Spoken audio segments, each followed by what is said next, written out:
to tell y'all right now, all of these wonderful people would not be here without Patreon supporters like you. If you enjoy credible news, reviews, and commentary on UFOs and UAPs 5 days a week, you want to support this show. What's your name? Marty. Marty, look how easy this is, Marty. Pick up your phone. Boom! You're a Patreon member. I mean, look, it's so easy. You just click the link, which is right here. Just for $1 a month, you can support this show. Just fill out the information and pledge what's comfortable for you. It could be $1, $5, $10, or who knows. Just support.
All right. Hello.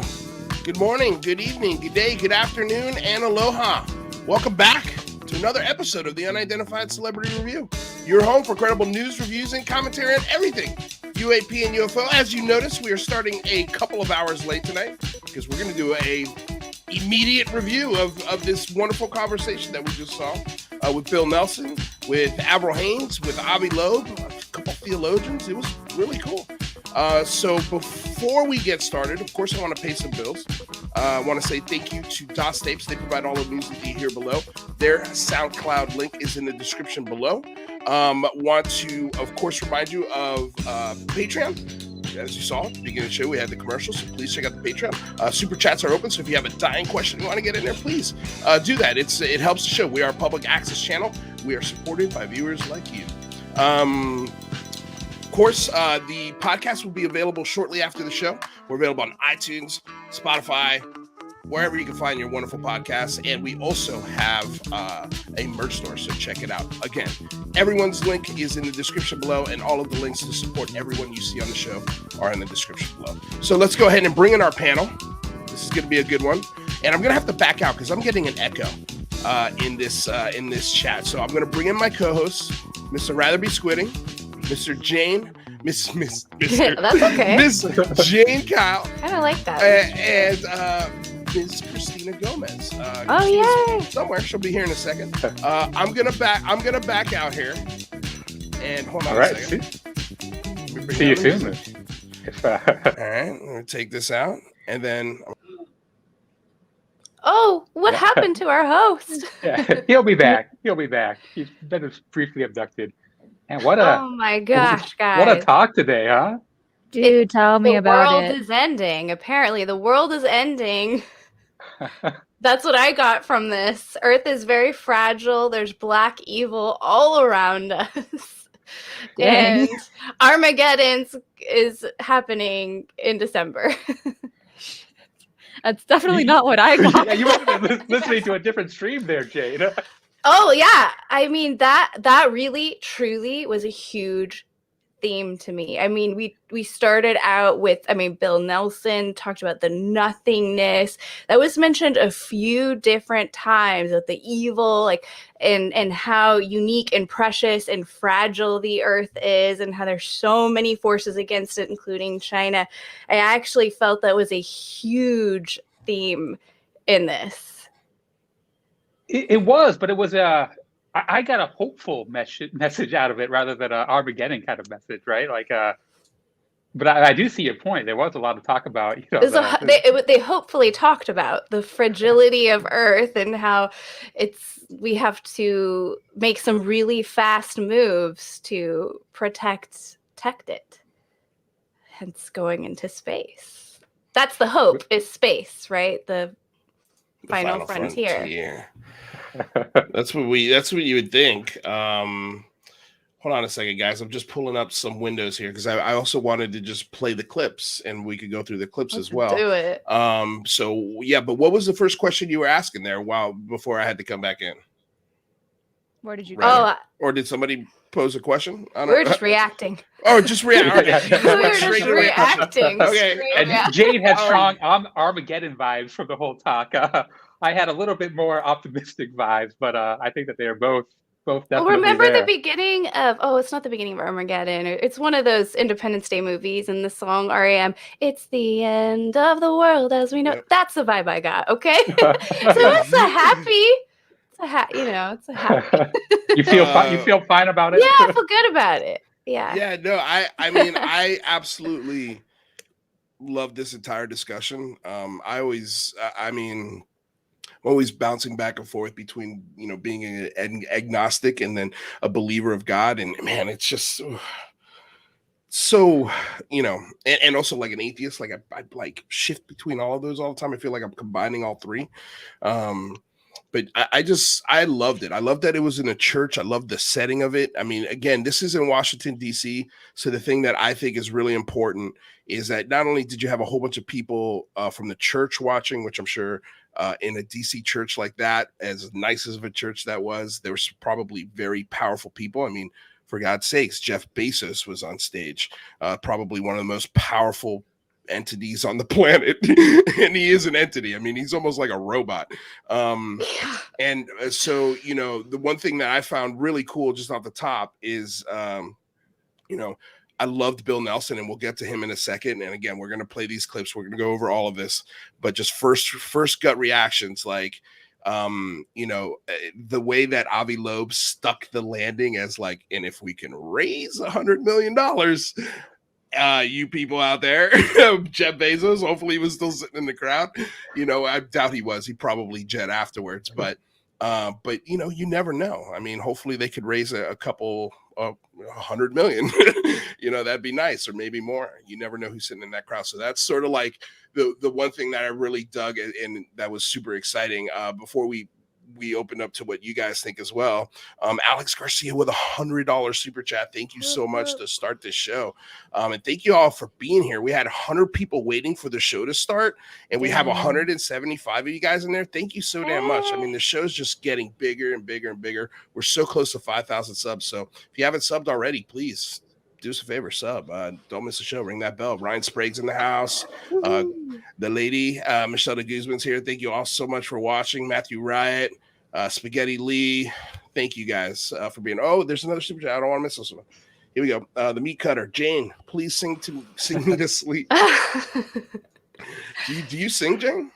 I loved to sing growing up, and I majored in music for a minute, and then. Ooh, okay. Changed my mind. It really... everybody's talking. No, I just like to sing. Did I miss a singing segment? We were just talking about the end of the world, and that REM song was just playing in my head throughout this whole Christina, what was your first thoughts on this discussion? Overall, I thought it was a big deal. I think having really powerful people back to back talking, and then hearing all of their different standpoints on space travel and on space and in a sense on aliens. You're getting Bill Nelson, you got Jeff Bezos, you got Avi Loeb, and you got Avril as well. All of these people, they all have a very important role in our society, including Jeff Bezos for being part of Amazon and then, having his own space, Blue Origin. But every single one of those people were so important. And I agree with you on the setting of it being in church. I found that really interesting, and it made me kind of question what was the reason behind that, because everything was so well put. The majority of people's questions of the hosts were well done. There were one or two that I really cringed on, and I was like, why? Like the one with Jeff Bezos, who played whoever in Star Trek. I'm like, oh, Kirk, and I'm like, oh, the pain. But regardless of that segment, overall it was all very well thought out, and I enjoyed it from beginning to end. Cool. Did you give your opening thoughts on it there rather already? Did I miss that? Yeah, no, I echo what all you said. It was amazing. You had people from the military, the government, business, science, religion, like all the pillars of society, and like the top people all given, really interesting talks here. It was a great show. No, it was really cool. And yeah, I mean, it just excites me. I mean, like this idea that this conversation is really starting to be had on a lot of very, I don't want to say intellectual levels or important levels, but they're elevated levels, I guess. It's People just of power. Yeah, people of power, and that's what it's gonna take. Sorry, for covering your face there, Christina. I'm just Oh no, trying to- don't there we sweat go. it. It's not a big UCR deal. needs an organ guy. That would be, how great would that be? Like if this show had an organ guy, like amazing. Thank you so much for the $5 donation. Let's see here. Mark Brady with just $10. Thanks, man. Next time, throw a question in there. Appreciate the donation. Thank you for supporting the show. Okay, so I've got Bill Nelson, or this is actually Avril Haines. We're going to start with Avril Haines because this is where the information, the conversation shifted to the UAP, and so I wanted to just focus on that for obviously because that's what we do here, right? So let's make sure that I'm pretty sure. Do you guys hear this sound? No. No. Okay. All right. See, Yeah. this is what happens when you have to. Yeah. Have any of you heard of Avril Haines talk on this subject before? This was the first time for me, and I thought This it was the first cool. time for me. I thought it was. Go for it. You don't agree? We thought it was. Okay. Go on. Can't Yeah. be quiet after that. Look, it was really good to have her talk about it, but there were a few questions that she dodged, and then there were some things that she said. I was like, okay. What did she dodge? In your opinion? Well, I feel like she dodged the UAP question, but then the question of like, what's something interesting that no one else knows about with the field that you're in? Yeah. And, Well, and I she's mean, like, how well, is she then no, supposed but to answer that? Oh yeah, she never answered it. which I understand that, but then she's like, oh, so then just join the field and you'll learn. And I'm like, Well, she definitely could have given an anecdote like Bill Nelson did. Yeah, that's a good call. I didn't catch that. That's a good call out. No, that's true. I mean, I guess my thing on it would be, well, she's not like, if she was a comedian or witty like me, it could have been something as simple as like, well, if you want to know the coolest things that we do, it's a secret, but I could tell you, but I'd have to kill you, or whatever. I don't know if a joke like that works in church. I don't think that'll fly. But I guess know your crowd. I don't know. That's just what I thought off the top of my head. But anyway, let's listen to the first part of where the discussion goes to UAP and this unknown factor. Began as a theoretical physicist, as I mentioned in introducing you, but you now have the very practical responsibility of running the intelligence community. Nearly all the agencies that you oversee as DNI have some space-based activities in communications, command and control, intelligence collection. I want to just ask you what guidance you give to your agencies about our vulnerabilities, our missions in space. Maybe I got the time wrong. And I also want to ask whether your agencies are collecting, in the parlance of the intelligence business, for early signs of life out there. So first of all, thank you. And it's hard to follow Bill. He's so spectacular on these issues. And I can't think of a more uplifting location from which to have a conversation about space. I'm a child of the 60s. I grew up watching Star Trek, and I frankly love it. And it's one of these things where, as Bill indicated, it's hard to overestimate rather the inspirational aspect of space. And the fact that, it drives us to innovate in ways, I think, that it's hard to match in other domains. So for me, in terms of our collection in space and what it is that we're focused on, we are focused generally on life on Earth, and that tends to be where where we invest.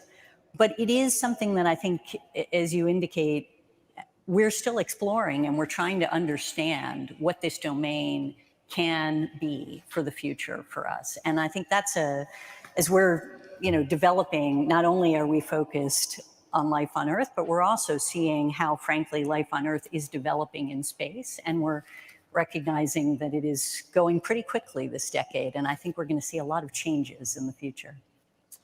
So we'll come back. That's the way she ended that, I thought was kind of interesting. This idea of like, what this future part of this conversation is holding and how much this discussion of space and what we're looking for as far as life is out there wasn't a direct, alien UAP topic. She does get into that a little bit, and I'm going to find the clip now while you guys discuss. But what did you think of sort of how she ended that?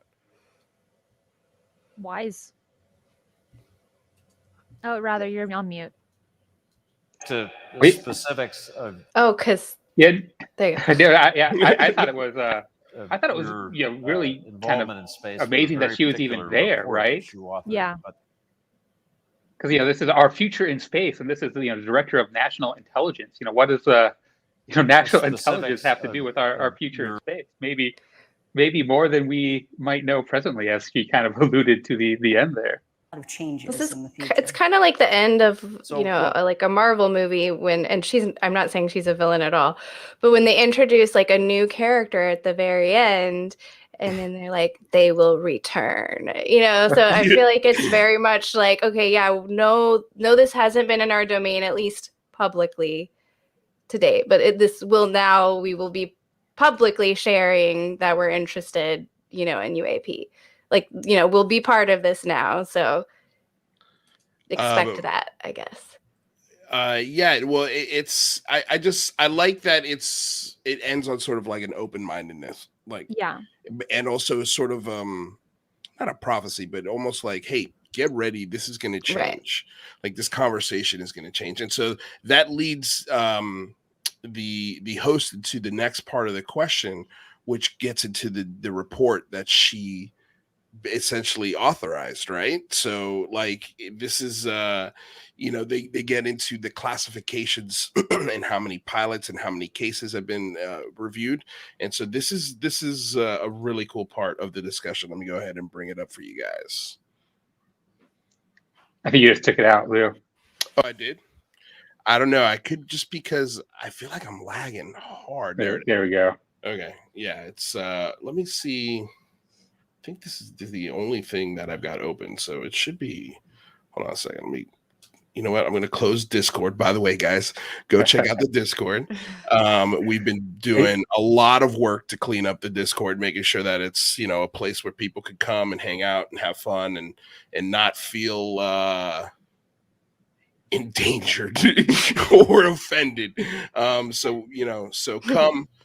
We're working on it every day as we speak, and I think it's getting to be a really cool place, and we're partaking in it a lot more. So that's also a lot of fun. So it's, I think, the fastest growing Discord online. So come check it out. All right, here we go. Come back to the specifics of your involvement in space with a very particular report that you authored. But I want to ask Matt to roll the second question that we put to Senator Nelson.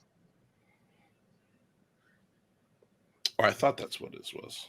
Senator Nelson, NASA just announced a new project to work with the scientific community to assess, are we alone in the universe? What do you hope to accomplish? Well, I've asked our science mission director to propose a series of scientific goals. Okay, so this is, I'm sorry, I wrote these timestamps as the video was live, so they're a little off. It was like at 8:24 when she started talking about the UAP in like actual time, not timestamp. Yeah, so no, it might be the 24 when you watch it live, it gives it to you backwards. Right. So the times are a little wonky. So I apologize for the live audience. Sorry, this is the first time we've done anything like this. But all right, I think this is the question that leads into it, and then we're going to get into Bill Nelson because he also sort of has some really cool things that he sort of pops in there, and his passion is amazing. You know, as I was watching Bill Nelson, I was like, damn, man, like this guy might be able to run for president. I feel like he's gotten to this place. He tried to run for governor before. He tried to run for governor. He was a senator in the state of Florida. Mm-hmm. He was an astronaut. It's almost like sometimes I feel like some people, all of their skills sort of combine at like the weirdest moments. Like you think this would have happened like maybe 15 years ago, and he's a little more in his prime, and he could politically, you know, handle the campaign trails and things like that. But I was like, man, this guy is so eloquent. He's so passionate when he talks about space. That's what I love about him the most. His passion for space is infectious. And you know, and it's because he was there. He was an astronaut. Like he was talking about how he'd sneak away from his sleep schedule just to sit out the window and look at the enormity of what we are, where we are in the universe, and how he would contemplate, you know, this can't be it.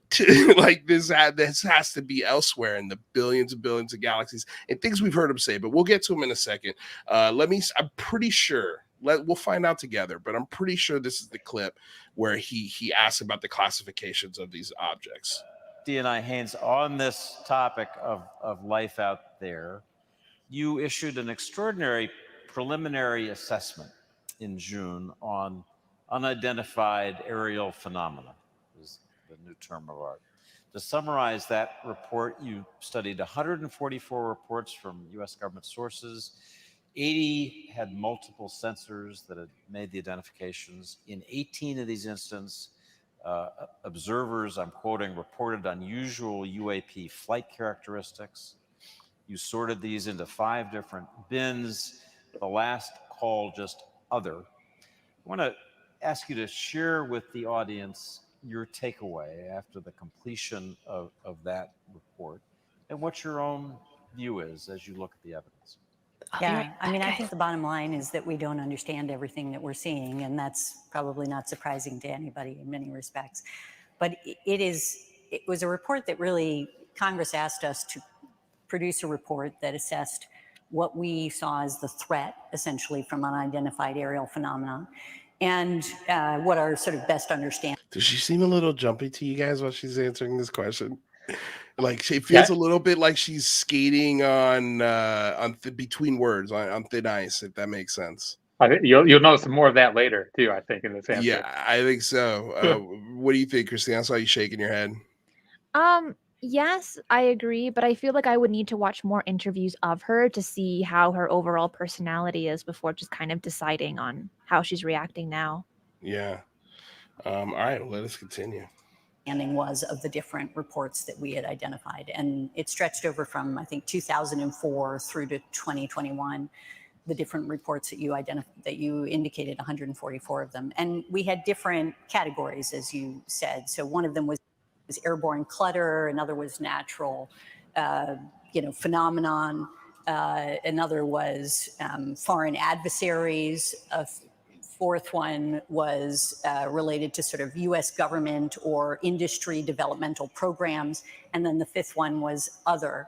And that basically indicated that we were pretty sure we weren't going to be able to characterize every single one of these reports in the various categories that we'd identified because, frankly, we were not able to understand everything about it. And a large portion of that is based on the fact that we don't have a consistent way of reporting this information. We need to integrate, frankly, a lot of data that we get. We need to get better at collecting information. That's interesting, right? Like the idea that they're trying to get better at collecting information on these objects. Well, I mean, yeah, that's essentially what the UAP. Yeah, go ahead, Cristina. No, go ahead, rather. You already started. I was going to say, that's what the UAP task force kind of said, right? It said that this other technology, we're going to have to kind of keep it around and wait till our technology and capabilities get better. Right, but now it's the the Department of National Intelligence saying it, the head director of it, Avril Well, Haines. Yeah. Well, we know that she has to be politically correct, and you can tell that she immediately jumped into PR mode. And I also get the impression that, I mean, there may be a huge component involving looking at what tech foreign adversaries have. She's going for that kind of explanation, and in a big way, of course. Mm. The event had asked a $5 question. Nobody ever asked, what is your best current assessment, or why on earth are you telling us this now? How do you think she would respond? What do you guys think? I think they did kind of talk about that a lot. So what we always ask that, like, why now? One idea I've had, which they did talk about, is that, well, commercial spaceflight is happening now, right? So that came up a lot. And again, the fragility of the Earth and the urgency to find power outside of our planet. So I think that's what they talked about. Well, that's a little bit. Go ahead, rather. Well, they didn't get it that direct, I don't think. And it raises the question to me. It's like, I wonder if these questions were like if they were agreed on beforehand. If they were like, don't ask me. For her, I think so. Yes. For her and Bezos, it wouldn't shock me. I feel like the last part of the conversation felt so natural. Yeah, that's at least my sort of first take on it. Well, I guess, talking about being natural, I mean, think about all the interviews we've done in the past, right? The first 10 minutes are always the most awkward. You're trying to feel out your host. You're trying to get control of the situation. And then near the end, when it's almost over, you become very comfortable. You feel very relaxed, and you don't feel like you're being attacked. And maybe that could have happened with her and with other people on the panel. Well, this is Artist Tony with a $10 super chat. Thank you guys so much for these super chats. Honestly, again, they help going to support the show, making sure that we can do it 5 days a week. So we truly appreciate it. The whole thing is symbolic and very black tie, but not very informative. Holding it in a cathedral is symbolic. The atmosphere is bizarre, actually. Man, I disagree. I love the atmosphere. I thought it was a great setting because everybody was super calm. It was just like just an informative format. It is very symbolic, that is for sure. But I will say, just going back to what Cristina just said, the first conversation, how you feel out the vibe and to get a flow of the show, Bill Nelson was supposed to be there. And I think maybe that this conversation might have been a little different if both people were in the room, because they had to switch this I guess satellite launch a day early, and it was supposed to be tomorrow. He had to, as NASA administrator, he had to be there, and so they pre-recorded his questions and spliced it with asking her real questions, or not real questions, but in-person questions. So I think that also might have played a little bit into her discomfort, right? But she did sort of, the conversation does flow a little better, but I think conversation 2 and conversation 3 were way better just because they didn't have to deal with this part of it. Well, when you put it like that, yeah, I agree with you. I didn't even consider that, but you're right. Bill Nelson wasn't there, and kind of like waiting for the pause, being like, okay, when is he done? Thinking about what you're going to say. Yeah, I can agree with everything that you said, Lou. And I'll say I totally agree with Artist and Tony that the atmosphere was bizarre. Like the juxtaposition between this topic and the National Cathedral is bizarre in a good way.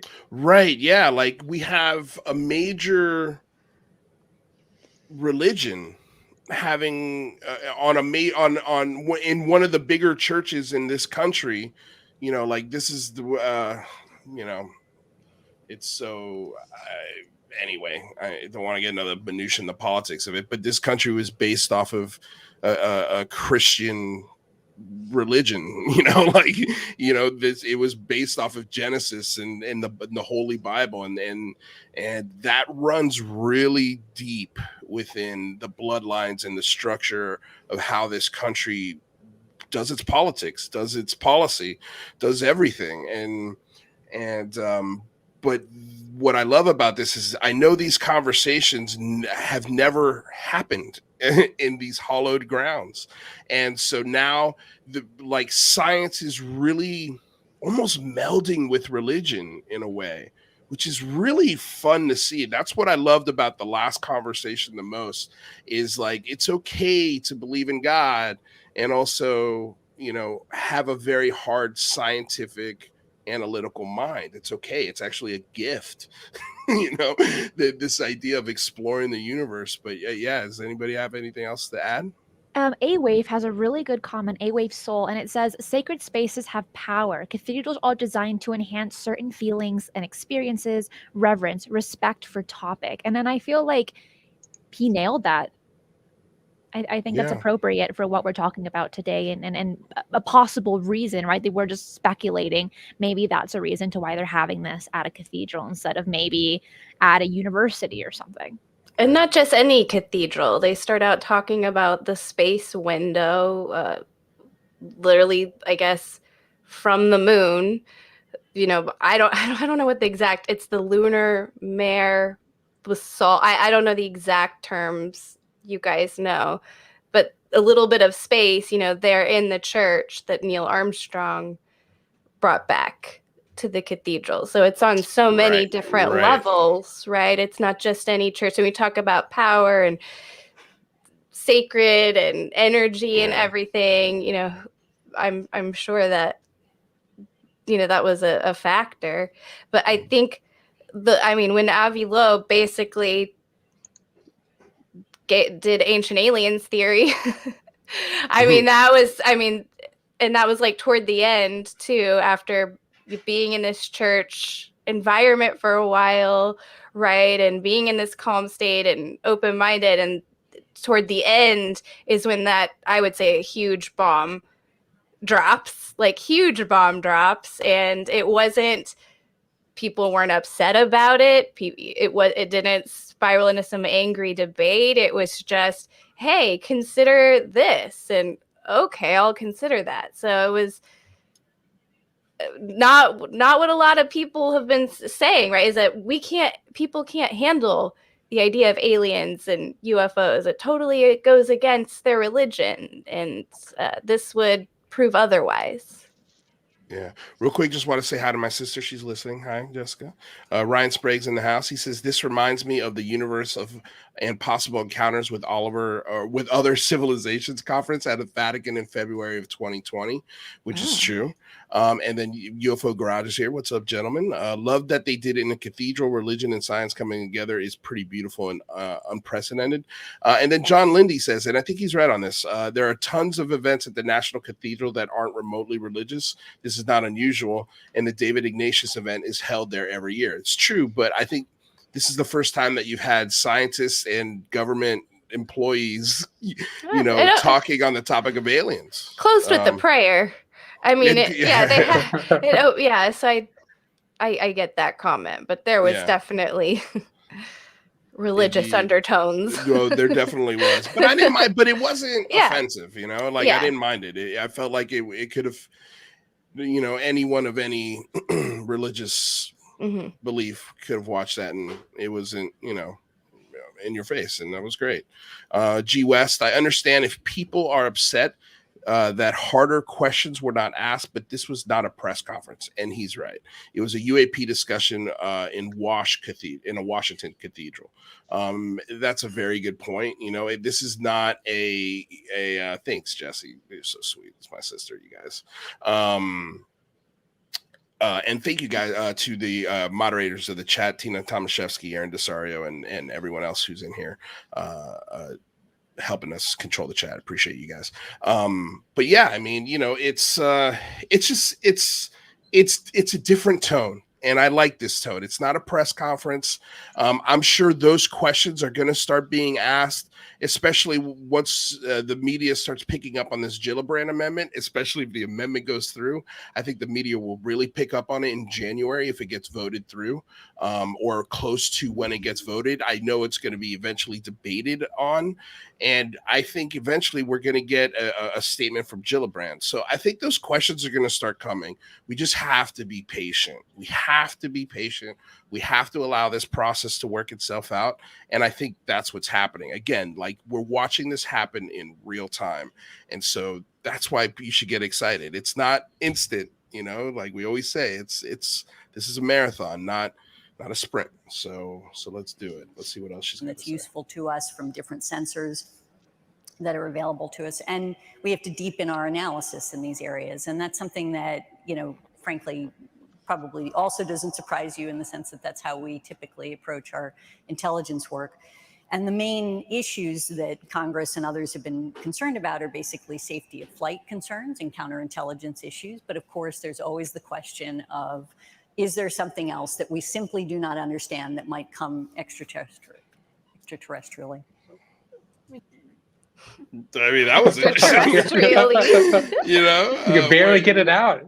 Yeah, she could barely get it out, but I mean, she said extraterrestrially. It's a big deal. Like this, like it's coming out. This is, Director of National Intelligence. It's happening. I feel like, there was a little bit of a change in her demeanor when she had that last sentence too. Like there was a little bit of that glint that you kind of see in Bill Nelson's eye when they allude to these things that we don't understand. Like, I think she knows more than she's given. I would suspect so. Oh, Yeah. well, she definitely knows more. That's for sure. Well, she looks down immediately after saying that. Immediately after. And if you're having a regular conversation about something, you wouldn't look down that fast unless there's something else happening in your brain. Yeah. Right? Unless you're thinking about something else. Or it's very possible that she dropped something and it fell in her lap. But I doubt that one. Yeah, I don't think something dropped and fell in her lap. That's for sure. I feel Cristina Gomez with the body language analysis. Body language. I love it. And just for the record, nobody here is a body language expert. Sorry, well, I mean, I don't know. I do eat a lot of ramen, so I could read some bodies. I think it's almost as if she doesn't believe she's saying it. You know what I mean? The concept of some of these objects, turning into the possibility of being extraterrestrial intelligence or control or however they're being maneuvered. But the possibilities there, and I believe they do start breaking down a little better. So let's continue watching. Follow-up question. I'd love to hear your comments about what the tradecraft of UAP detection is. How we'll know what we know.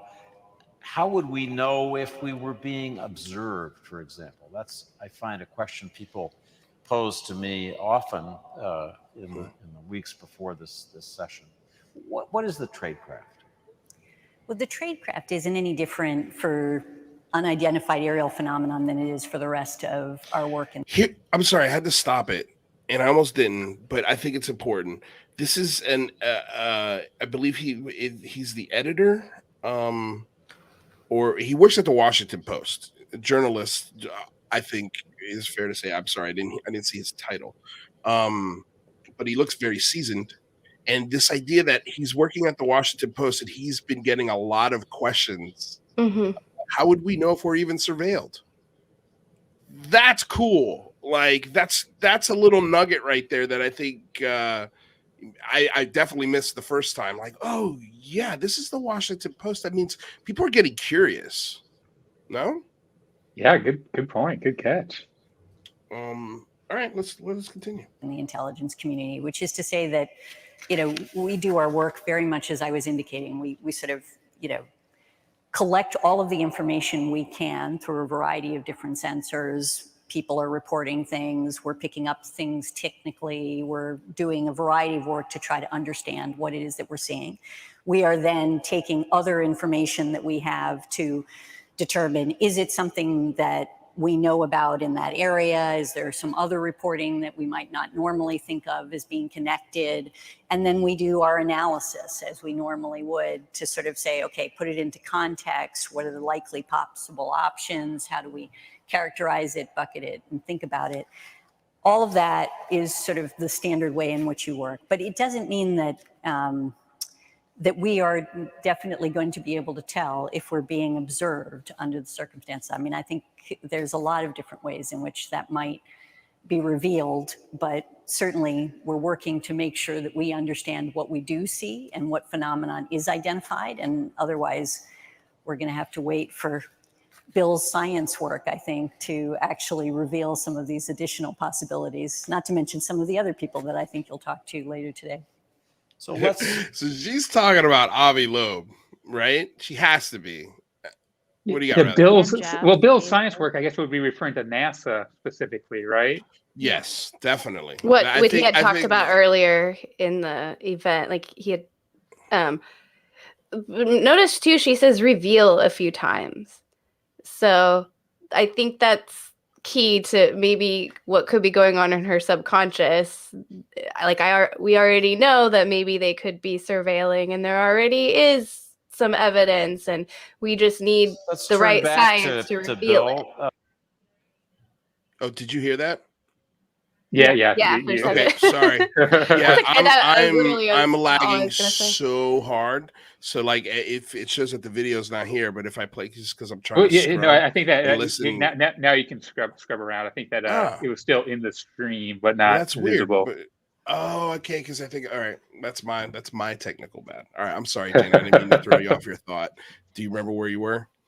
Oh no, I finished it up. I was just noticing that using the word reveal, we'll find out if it's even possible or if it's even there. You know, we will reveal this, I guess, threat. I mean, not threat, but the question is, how do we know if they're surveilling us? Was the question, you know?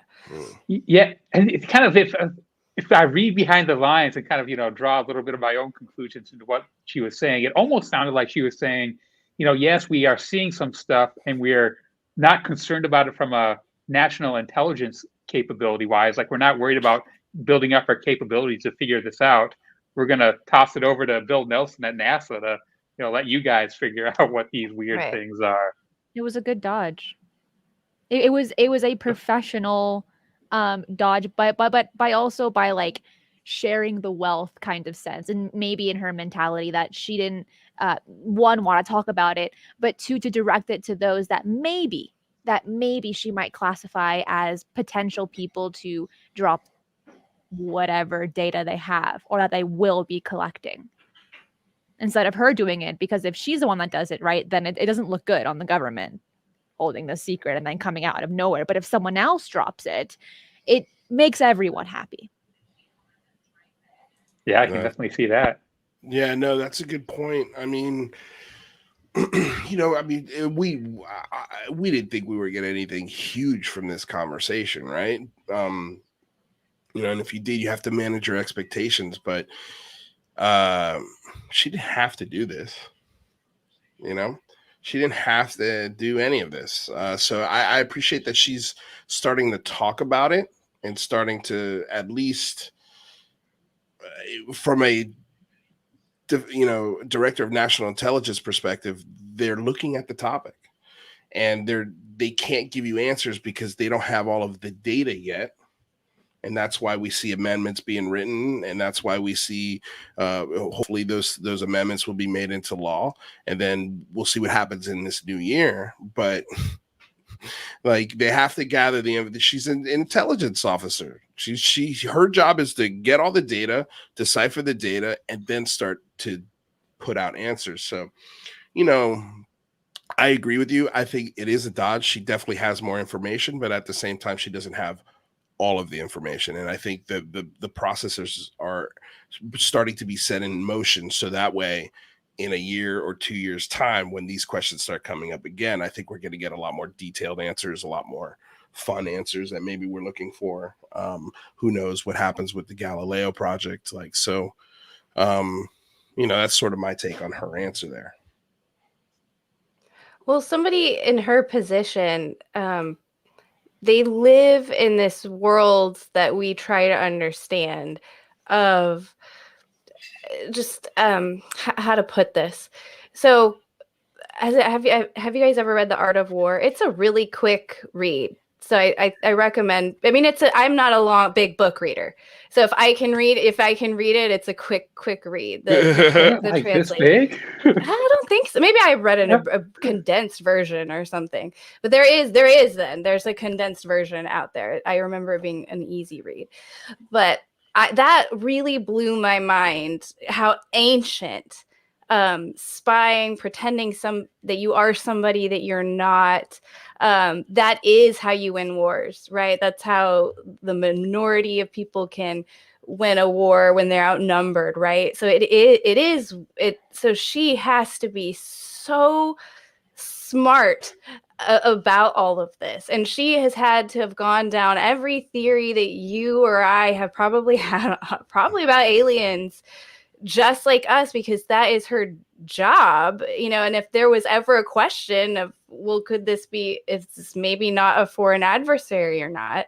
So I'm sure to that question, Christina, that she never answered, which is like, what's the coolest thing that you can't tell us about? Maybe it's just that's everything, everything cool she can't talk about, because it's that just that in depth and intense. And I mean, she lives in that world of who's deceiving me and how are we going to deceive them? And so I'm sure she's thought about this stuff. No, it's not an easy job. Yeah. I mean, she definitely doesn't have that job to please us. that is 100% for sure. So, okay. So I guess let's switch we could talk about Jeff Bezos for a little bit. I'm not going to try and find the one clip where he said the thing that everybody hated, where I was like waiting for boo. Wait, which one? The most precious planet in the world? No. I loved that one. I mean, it's a church, so I think this is a really easy platform for him to speak out without getting any jeers from the crowd. I felt like his vision, he reminded me of Jodie Foster in that Matt Damon movie. Where what was it called? Where he goes there's this halo that's outside of the planet Earth, and all of the rich people live on this beautiful, pristine, artificial planet. Mm-hmm. And there's this machine up there that could cure any disease, essentially, and the poor people are all left to Earth, and they're trying to get to this. What the hell is this movie called? Asylum. Thank you, Sofa. Asylum. Someone's Team America. Yeah, it's Asylum. Or Elysium, not Asylum. Elysium. Thank you guys so much for hitting that up. I appreciate it. Meat Cutter with a $2 donation. Mr. Bezos and his space penny. I mean, rocket. Go ahead, rather. I hated that he doesn't think that we've been visited, and that they didn't really press him at all about that. Like, what did he think about the UAP task force report? It wasn't just that he said it. He didn't think we were visited. He said if we were being visited, we would know. We would know. That was the reason. So sorry. Right. Go ahead. That was just a silly reason. A little bit arrogant there, but I felt that he did have a good vision of like a future Earth in space, like a lot of that. I like industry in space, and no longer polluting here on Earth, but doing that polluting stuff out in space. Like a lot of that, I've heard of his concept of space exploration before, but looking at space exploration in terms of saving Earth was an interesting perspective, and a cool perspective, I thought. I think I misread that $2 joke. Okay, all right. I was like, Benny, I mean, rocket. Okay, sorry. Interesting shaped rocket. I totally been butchered your joke. Sometimes, jokes in writing. Sometimes I gotta read twice. But yeah, no, I mean, there was a couple things that I really liked about what he said, and that was one of them. Rather, this idea of the Earth can only sustain 10 billion people. How many billions of people do we have on here? Is it 4, 5, 6? Somebody probably I'm sure will throw in the chat. I have a feeling it's 6 or 7, right? Yeah. Close to 6. It's 7. 7 already. Anyway, somebody out there Google it. But sounds about right. This idea that we can only sustain so many people on the planet, which makes sense. and that we're going to have to put these habitats in space that hold not like a couple hundred people. He's not talking about like the International Space Station. He's talking about millions of people, cities in space, and making space affordable, space travel affordable. That has to be something that has got to be like commercial planes, and this idea that if you were standing on the field when the Wright brothers took their first flight, you would have never envisioned the airline industry as it is today. There's no way you would have envisioned that, but I'm sure. But he compared it to like the barnstorming era, where, you know, for when people first wanted to get the sensation of flying in the plane, they would literally have a pilot land on their farm, and then they'd hop in the plane, they'd fly for a few minutes, and then boom, that they got money, and then the plane flew away, and that was it.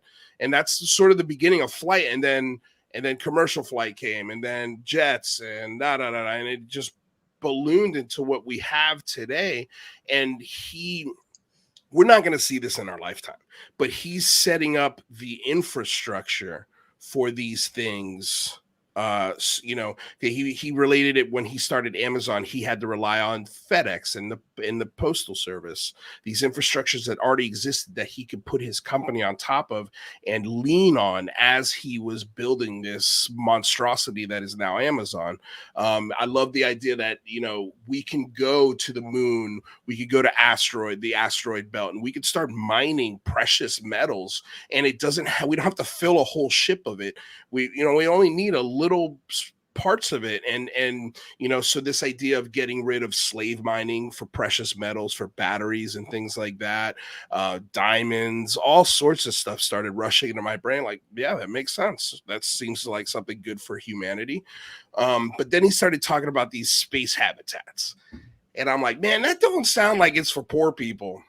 And I have a feeling once we get to that part of things, it does become a class thing where Earth has been so ruined by everything that we've been doing for just a short 10,000 years, you know, and maybe by this time, you know, somewhere around 12,000 years, maybe less. But, you know, it's like, it made me start thinking of that movie where I was like, is this going to be something for only the ultra rich that they're going to be able to afford? It's not like you're going to need help, because robots will be a thing by then, you know, so you won't need, you know, your maid will be a robot. The guy who works at the restaurant will be a robot. Like, all of these things, this blue collar industry is going to be replaced essentially by automation.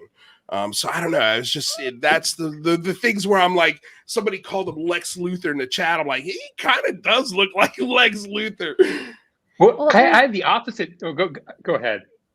There's a lot of movies that are already talking about this, and and TV shows as well. I mean, for example, we have The Expanse, you know, the commercial interest, which drives the gold rush of space per se, and all these kinds of things. And it'll start with the big buck investors and entrepreneurs, but will graduate so that people can seek better lives. I mean, for example, talking about the airplanes, okay? Even in today's world, you have first class, business, and economic. Still, everyone can fly. It's very possible. Right now, to be a part of Blue Origin, it's $55 million for a flight, and it's about 11 minutes, which is rough, okay? That's rough. Yeah. But it's only 4 minutes of space time. Yeah, right, 4 but minutes. It's 11 in total, which is so wild. But regardless of that, if there was no startup, we wouldn't have the airplanes that we have now, where anyone can fly just for maybe $50 to $100 to $300, depending on where you're traveling. Well, Jeff Bezos is doing that for space travel. Yeah, it's really insane right now, because how to get there is very difficult. But in a few years' time, maybe in a few centuries, it'll be just as easy as doing on an airplane. So yes, it's maybe not essential, or like not essential, but it might not be like the vision for those of a lower economic class. However, it will be possible for the majority of people to go ahead and travel and possibly enter those habitats of those cities in space. So I feel with Jeff Bezos, he's doing something for our civilization as a whole, even though we might not see it right now.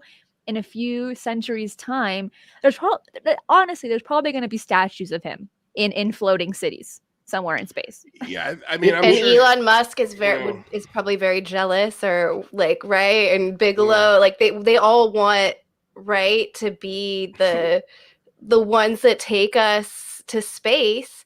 And what do you think though about Avi Loeb like coming in later and saying, well, let's just send AI instead. Let's not risk our own human beings. Because I can totally see a future where there's these awesome space colonies and it's really safe and great. But I think this barnstormer era, they're going to oversell these colonies to try to get people to go. And it's or not even so much go, but invest, right? I have an opposite vision of these space colonies. Like, I don't think that they're going to be the wonderful places of rivers and wildlife. Yeah, I think it's going to be a place where... Could you imagine being stuck on the spaceship in Star Trek? We think that would be so awesome. It would be awful. Could you imagine just being stuck on that and just walking around and but he's not talking about like the Starship Enterprise. Sure. About like, well, see, like, I think you ever played that video game Halo? Yeah. Okay, so Halo is a huge ring, and the ring is lined literally with a planet. But that's not the barnstormer era, though. No. But that's not his life. But that's the people who we were wanting to go to space to start this. Right. That's not going to be their experience. I think it's going to be a lot of you guys want to do this, right? Because NASA made Mars colonization posters back in 2011. Farming on Mars, all of this. So this is obviously going to be directed to kids too, the glorification of it. Because I'm going to tell you, my feeling is it's going to be a nicer experience here on Earth, even with like climate change, than these early space colonies. I think you're going to really have to be a pioneer and exactly. I get the impression that Bezos went to space, looked down on Earth, and thought, "Wow, this is such a great place to be, but there's just too many people here."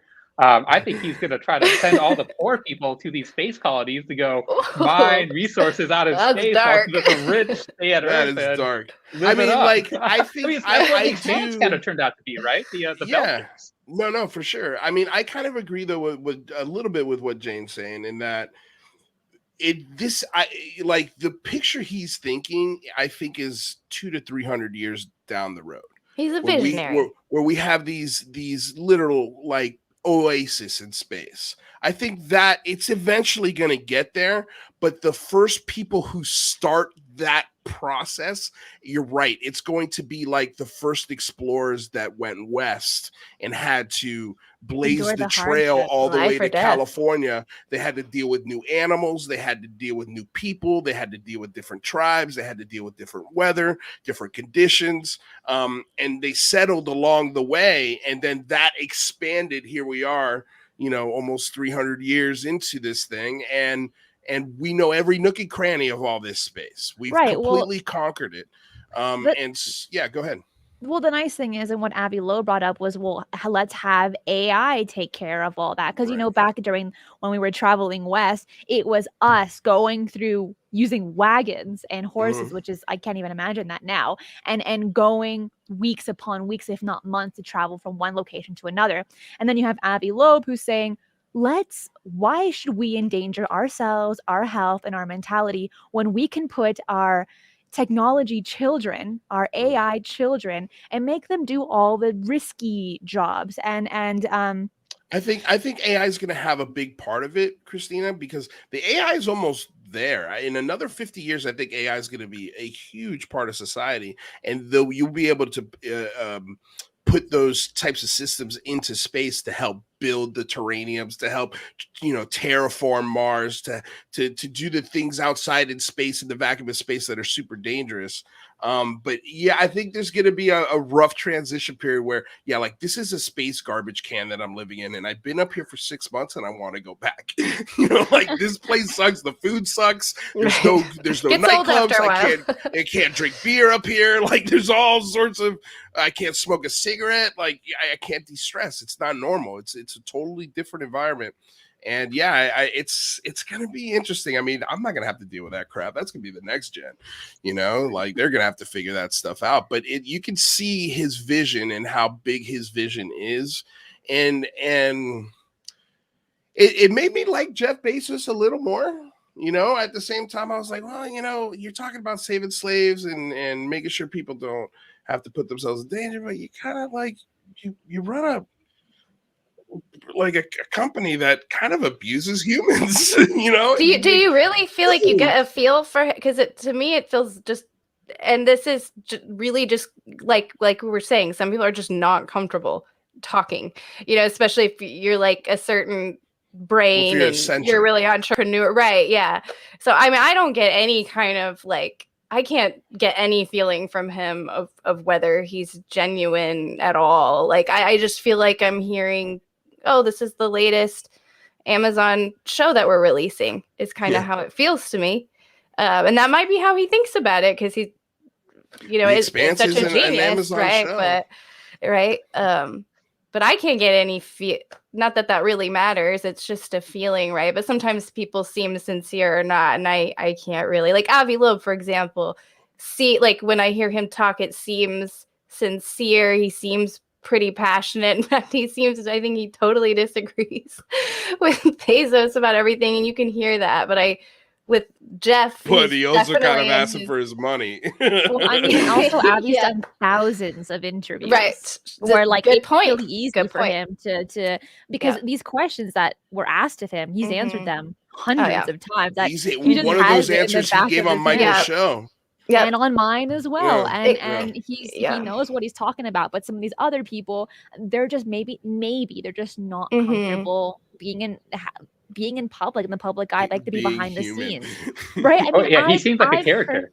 Personally, really I've never seen Jeff Bezos give an interview. I haven't seen it. Okay, so I couldn't really decipher what he was can't get a baseline. I was going to say, if you want to get, if you're going to do that, if you're going to go and venture into other Jeff Bezos interviews, what I would recommend is go look at one of his first interviews. I think it was for CNBC when they were going into what is Amazon, and he's like this goofy little nerd. He's got all of these Star Wars figurines in an office that's an absolute mess, and he's just like, I want to sell books online. All right, totally different person. And now he shows up in this cathedral in this beautiful but you suit. Also mature over time. I mean, if you look at my first interview, that was with you, Luis, and I wasn't the same then as I am now. I'm more articulate, and I have a better understanding of how to answer questions. So this was many years ago, his very first interview, and I don't think that is fair to base how he was however many years ago to how he is today, one of the most richest man in the world, one of the most successful, that have to deal with people every single day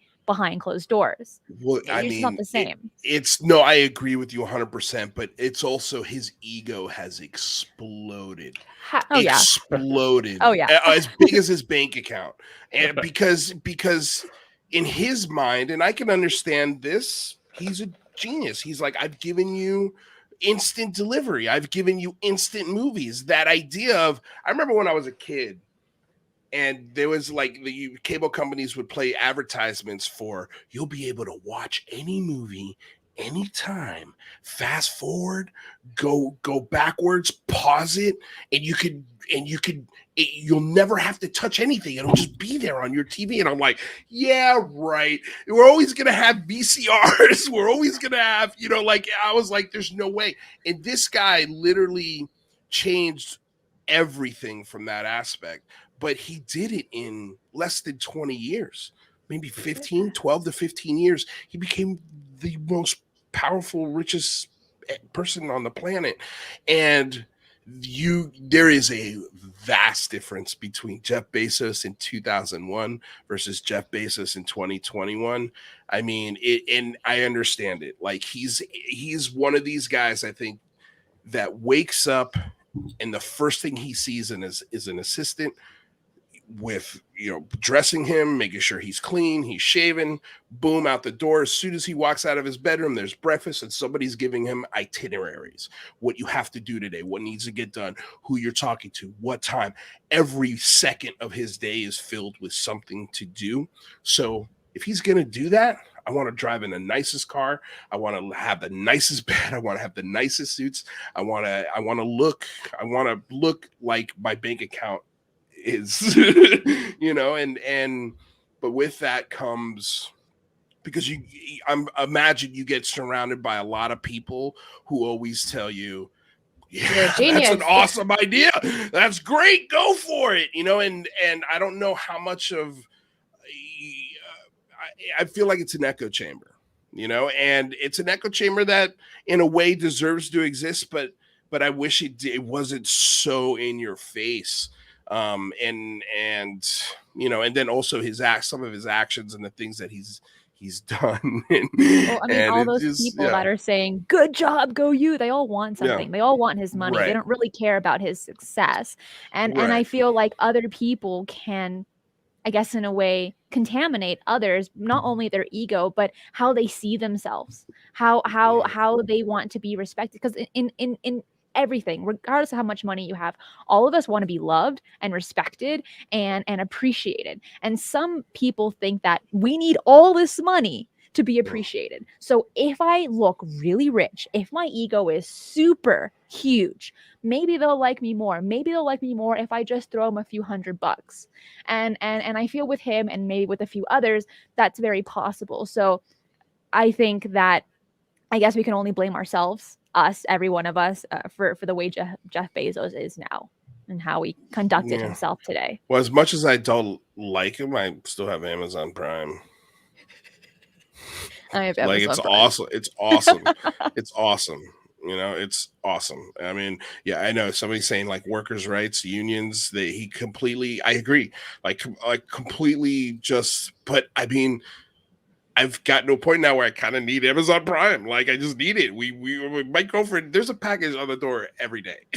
Every day there's something that she's bought that she gets for the house or whatever. And it's just like, yeah, all right, like.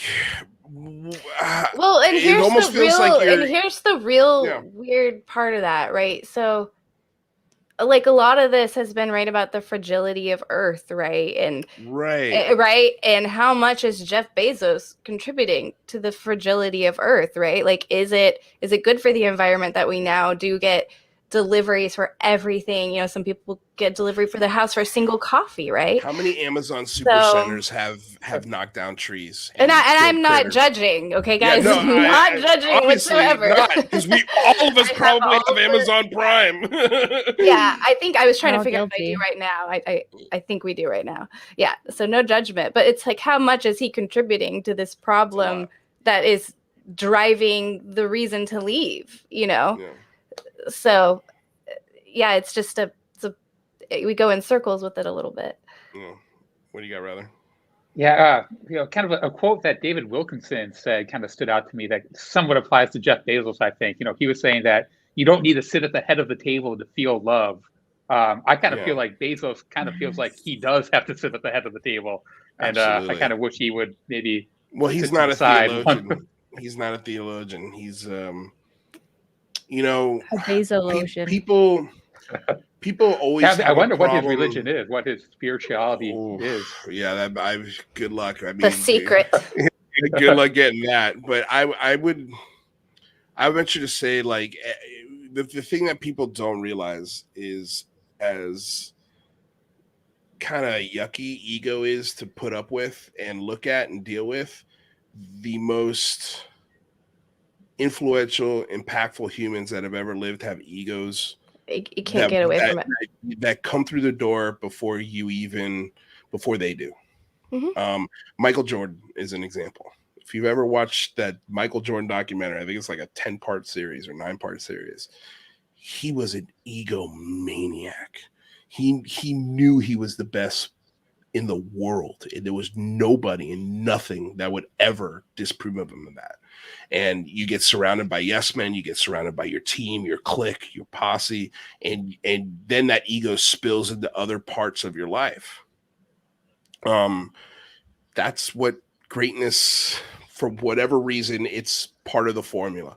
I think Edison was an egomaniac. Elon Musk is a little bit of an egomaniac. Presidents are egomaniacs. Inventors, writers, all of the best of the painters, all of the best things that have ever been contributed to society has been done by people who move the earth and change things to get it done. A counterpoint to that argument would be that those people are going to make about their contributions. There's probably a lot of people who've made incredible contributions to society that we don't know about because they don't have a big ego forcing that down our throats. Like one example is there's a guy who, invented, genetic engineering of crops and, literally saved billions of lives. And, no one knows his name. I can't even remember his name off the top of my head right now. Right. But, there's people who've done great things that we don't know their name. I bet you he's got an ego in the right situation, though. You know what I mean? Perhaps. Like if you're in a room full of people who are genetically modifying something, you know what I'm saying? That ego is gonna show itself real quick because he saved millions of lives. I get so nervous with people who say they want to save the world. I get so nervous with that, and because there's so many presumptions you have to make. And so much future telling abilities that you have to be like, well, this is going to happen. I was teaching my son actually just about the tragedies of war and just telling him about Hiroshima. And I was listening to this military veteran, and all due respect to him, I'm not saying he's an evil person, but he said, if Hiroshima hadn't happened, or maybe it was Nagasaki, so many more people would have died. We would have firebombed all these other cities. It's just that kind of Thanos from Avengers thinking, and a lot of people online empathized with Thanos. And I was like, I'm gonna make note of you. I don't want you in charge. A lot of people did, though. Oh, well, and Thanos, there's too many people on the planet, right? Snap finger, half of the people are gone, but they're all miserable because they just lost half of it. Like, it makes no sense, right? But that kind of God-like, I'm here to save the world, I think is really dangerous. It could be well-intentioned in the beginning, right? Well, it's kind of like the plot of Watchmen. Ozymandias, I think is the villain's name, and he comes to the conclusion that it's not sustainable. Like we have to lower the population, and so he creates this artificial, looks like natural. I think I can't remember in Watchmen if it was a bomb. Because I'm mixing Watchmen in the movie. It was a giant squid, I believe. And then it was a giant squid that made it look like an alien, right? Yes, you're right. And so, but he made it, but it destroyed more than half of the population, and he turned on his superhero friends to do this because he knew they wouldn't be down with this idea. But this idea is what's going to guarantee the species to continue. Like, and it's a wild concept. Like, is he right? But dude, what's the point of continuing? What's the point of continuing a species that just wants to wipe each other out all the time to keep continuing the species? I don't know. It's a weird. What's the point of that? Yeah. Well, I don't know. I think that's kind of why part of Bezos wants, and part of Elon Musk, and why these billionaires are starting to venture off into space, is because they see that, and they're not actual supervillains. Because an actual supervillain, oh yeah. No, I'm not there yet with Bezos. Give me time. No, totally not. Give me time. I'm not there yet. They would be, the snap of the finger sort of ideas, and thank God they're not those guys. They're guys that who was are like, hey, big theme in Eternals, by the way, which is out right now, right? And on many people's minds who were probably watching this. Yeah. Huge theme. I won't give away any spoilers, but just that kind of debate of the fragility of life. Yeah, no, it's true. And but I think that's kind of why Bezos, not Bezos. I mean, I loved how Bezos kind of threw a little shade at the idea of terraforming Mars. Like, who the hell are you, dude? Like, why? Like, come on. If you're gonna do your space thing, let other people do their space thing, and let's just all go to space. But Elon Musk is that's why he's trying to get to Mars, to make sure that society survives, that humanity survives, and has to. In his mind, he is 100% dead set that we have to get to Mars. If we want the human species to be saved, we have to figure out a way to terraform it, live on it, and adapt to the conditions of Mars. so we can save humanity. Because eventually, if the consumerism of this planet, if the power demands, like Bezos pointed out, of this planet keep going up, and the calculation is, since the beginning of electricity, it's gone up by 3% every year, including today. That's a lot of power. It's a lot of power. So the idea that they're thinking about this and they're laying down the infrastructure so that the next generation can build on it, and so on and so on and so on and so on. And then 200 years down the road, yeah, we have terraformed Mars. Yes, we can live there. It's a sustainable planet. Oh, also, we've got space colonies, and we're exploring the solar system, and we're mining asteroids, and the destruction of the planet has slowed down, has actually started to. And look at what happened during COVID, when the whole world was on lockdown. Like, just in that short period of time, whales started coming back to the harbor, air quality was cleaner. There was so many things that nature was able to like immediately get back to. And then now we're back to our same old bullshit. and now we've got fires and oil rigs and oil spills, and it's back to the same old thing. And these guys are having really huge visions that I don't think they'll ever get to see the final product of, because it'll be something that impacts society for as long as society can exist. And they will build statues of these men, and they will be Edison, they will be Einstein, they will be known as that hundreds of years from now. And they won't be like, people won't have this recollection of supervillain. They're going to be like, these men saved society.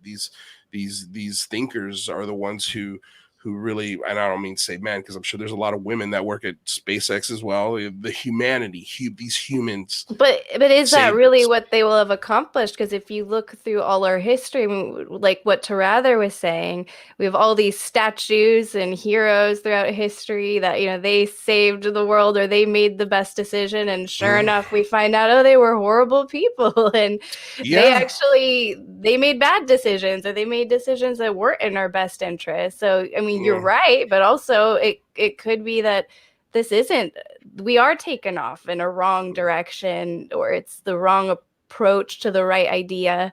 That makes sense, because there's obviously this is a pretty big deal, and there's obviously lots of different ways you could go about it. Right. So I'm sure there's wrong ways to go about it.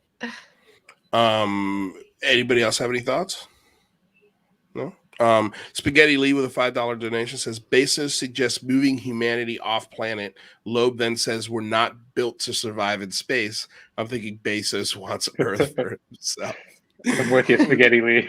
Yeah, I mean, I think you might be onto something. G West with a $5 donation. Can we stop for a second and appreciate the fact that Avi Loeb, Avril Haines talked about UAP at the Washington Cathedral with Bezos in the front row? Yeah. I mean, let's get to it. Well, real quick before we get to it, there was one thing that and I'm going to try and play some more videos, but honestly, these timestamps, I'm trying to listen to it and talk to you guys at the same time. It's very tricky. So we'll just work off of memory and what we remember in these things. But the one thing I did want to touch on real quick, and I think Christine, you had mentioned it before, or maybe it was Jane, about, he was asked, do you think extraterrestrial life is visiting us? And this idea that, we'd know, like we would know. I think this comes from, ego. Ego's definitely part of it, but I think it's also because you got to put yourself in his shoes. He's this billionaire who's sending rockets, and he's essentially a space program. He's a miniature NASA.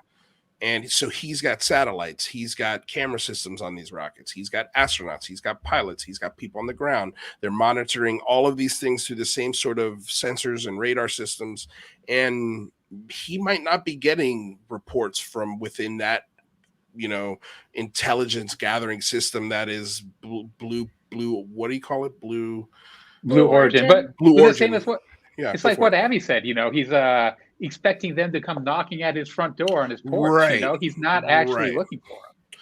That's true, but that's, I think, why he has that opinion, because he's not actually looking for it. He's got a completely different mission. I don't, again, like, if there was a part of Amazon or the Blue Origin team that maybe started noticing these things at launches or space flights, or maybe one zipped across William Shatner's face, like, maybe then somebody would report it to him, but I don't know if they're getting that.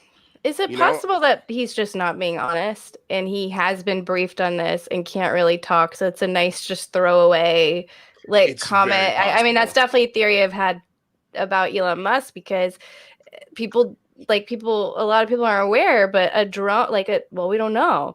A UFO literally exploded one of his rockets, and they explored the UFO theory. He subtweeted about it. And then he's like, oh yeah, UFOs aren't real. So, clearly he's aware, even if he doesn't think the aliens are visiting, he's aware of UFOs being a threat. I'm pretty sure of that. But how much time do you think he's actually looking at it? Well, I mean, he had to investigate his own rocket exploding, and he investigated. You think he investigated that? Well, he tweeted that they were exploring the UFO theory. Yeah, that was an actual new, and that happened before he's saying things like he's acting like he doesn't know what UFOs are. So and now, of course, he's gone like the other direction, which is what I was expecting. And so I'm just thinking that if you're sending satellites out there and rockets out there, you probably have seen something at some point. You've probably been briefed to some degree. And so when I hear kind of throwaway, stupid comments like that, I think, oh, maybe that's just a go-to. So I just don't have to talk about this and give away like what I know. And I really, obviously I don't know, if he's been briefed, but that's just one idea, because it was just kind of a dumb comment or answer, in my opinion, in the context of what a genius he is and everything else, right? Like or genius he's supposed to be, right? And everything else he's saying, that seemed like a dumb answer. Brother, what do you got? I mean, yeah, he's definitely telling us what he wants to tell us, right? Like, I don't think that, it'd be unwise to assume that someone like Jeff Bezos is just going to tell us the unvarnished truth about everything. I think we should take what he says and everyone says with a grain of salt, and that might be an answer that he's less than forthcoming about. Cristina, any thoughts? No. I just what about China? When she generally doesn't have thought, like, she's not going to try and filibuster. She's going to be like, no. Well, I want to get Christina's take on, because I think we were talking about before we were going live. Did we ever talk about it live, the China thing? I don't think so. No, I mean, that was sort of the first discussion with Avril Haines, is this space threat from China. And if there is going to be a war between, because they talked about this idea of Chinese satellites having arms able to extend to other satellites and I guess mess with them, crush them, or I don't know, just you break one pan on a satellite and it's no longer useful. But that they're going to have that capability very soon, and I'm assuming that's why we're getting the Space Force and things like that. But that probably wouldn't happen unless there was a war going on simultaneously on the ground. I thought that the most interesting thing from the China came from Bill Nelson when he talked about the great collaboration between the Russians in the 70s, and then he says that China is not doing that. They're secretive and they're non-transparent, and that there could be trouble lurking in the ahead. And are they being secretive about UAP data specifically, right? And so when we're talking about, is that an alien or not? Could China be in contact with aliens? I really think, and Avril, that's right, her first name, Avril, is that right? They probably are having these conversations, so to be starting to disclose maybe this theory about China is a big deal, and Lou Elizondo has talked about it a lot before. So it seems like people have been prepared to bring this up a lot, knowing it's going to come up, and are trying. I'm not being very eloquent. Seems like we're being prepared for some kind of confrontation with China. Yeah. That's going to be What are you gonna say, interesting. Ryan? I mean, there's quite a few articles talking about China having their own task force as well, UAP task force, along with some of their more rapid technology that the United States knows about. Now, when it comes to China, I'm not too familiar with it and their stance on the UAP subject, but at least for the United States, when it comes to this topic, people are always going to try to push the problem somewhere else or onto someone else. So, I mean, maybe they're pointing at China, but does that mean that we actually have to look at China, or should we be looking somewhere else? Yes. But with that last statement, I got to jet out. I have some school assignments due today. And No, do it, girl. Well, we appreciate you being here. Thanks for having Appreciate me. your Yeah, thanks, perspective. yeah. Do you want to end on any other things before you get out of here? Any other things that you saw in the conference that you just want to get out, or perspective before you get out of here? I just think that Avi Loeb is the best. That's it. Okay, cool. Awesome. Well, before you get out of here, Bias right there. Christina, by the way, you had a great show on your premiere show on UNX. It was awesome. I love it. Was that an edited show? It Or was live? edited. Okay. It was edited. It was very well produced. Very you. very well produced. So great job. Congratulations on the premiere. Congratulations on joining the network. Really good stuff. Before you get out of here, please tell everyone where they can find Paradigm Shifts, where they can find your channel, where they can listen to the UNX lineup. You can find me on Twitter at eyes_on_the_skies, where I post most of my updates, so it'll be a lot easier. But everything is on my Beacons page, website, YouTube, Twitter, everything. It's just a lot easier there. And then from there, you can jump into your own holes and see where you want to find me. But KUNX is now every Tuesday, where I interview UFO researchers and enthusiasts. And then on Thursdays, except for today, on Thursdays is now Mysteries with the History. And next week is going to be about the Montauk Project. That's going to be interesting. Awesome. Well, Christina, by the way, guys, Christina's link is down below. So Thank go you. check her out. Thank you so much for stopping by and hanging out with us for an hour and a half and talking about this cool little conference we just had. And we'll see you soon. I'll see you guys soon. Bye. Ciao. Bye. Okay. UAP. Help me out here, rather. Atoria? Yeah, your guess is as good as mine. Probably even better. $5 donation. Thank you so much. Can you discuss the Avi comment that aliens may be what we call God and we look like God? Let's talk about it. I saw your face light up, rather. Well, you want to go first? No, I love that. I almost think that we need to start thinking about two different tiers or kinds of aliens based on this. Because, Avi brings up the possibility that we ourselves are almost at to the point where we could create a baby universe, like literally create a new universe. And so if we could do that and create a wormhole and reach through to this new universe, that means that maybe our universe was created by being in a separate universe that is literally, existed for, 14 billions of years, past the age of our universe, that is, some omniscient alien creator. And that is kind of different than within that creation that these alien creators could have created. There might be aliens that are kind of parallel to our evolution that exist within our own universe's time frame. So I think that, it was a very interesting comment by Avi, and I agree with him. And I think that there could be these super aliens and then these normal aliens. And yeah, it gets pretty crazy. Well, he really does lean on that analogy of, just because you live in your house and you haven't, none of your neighbors have come knocking on your door doesn't mean you don't have neighbors.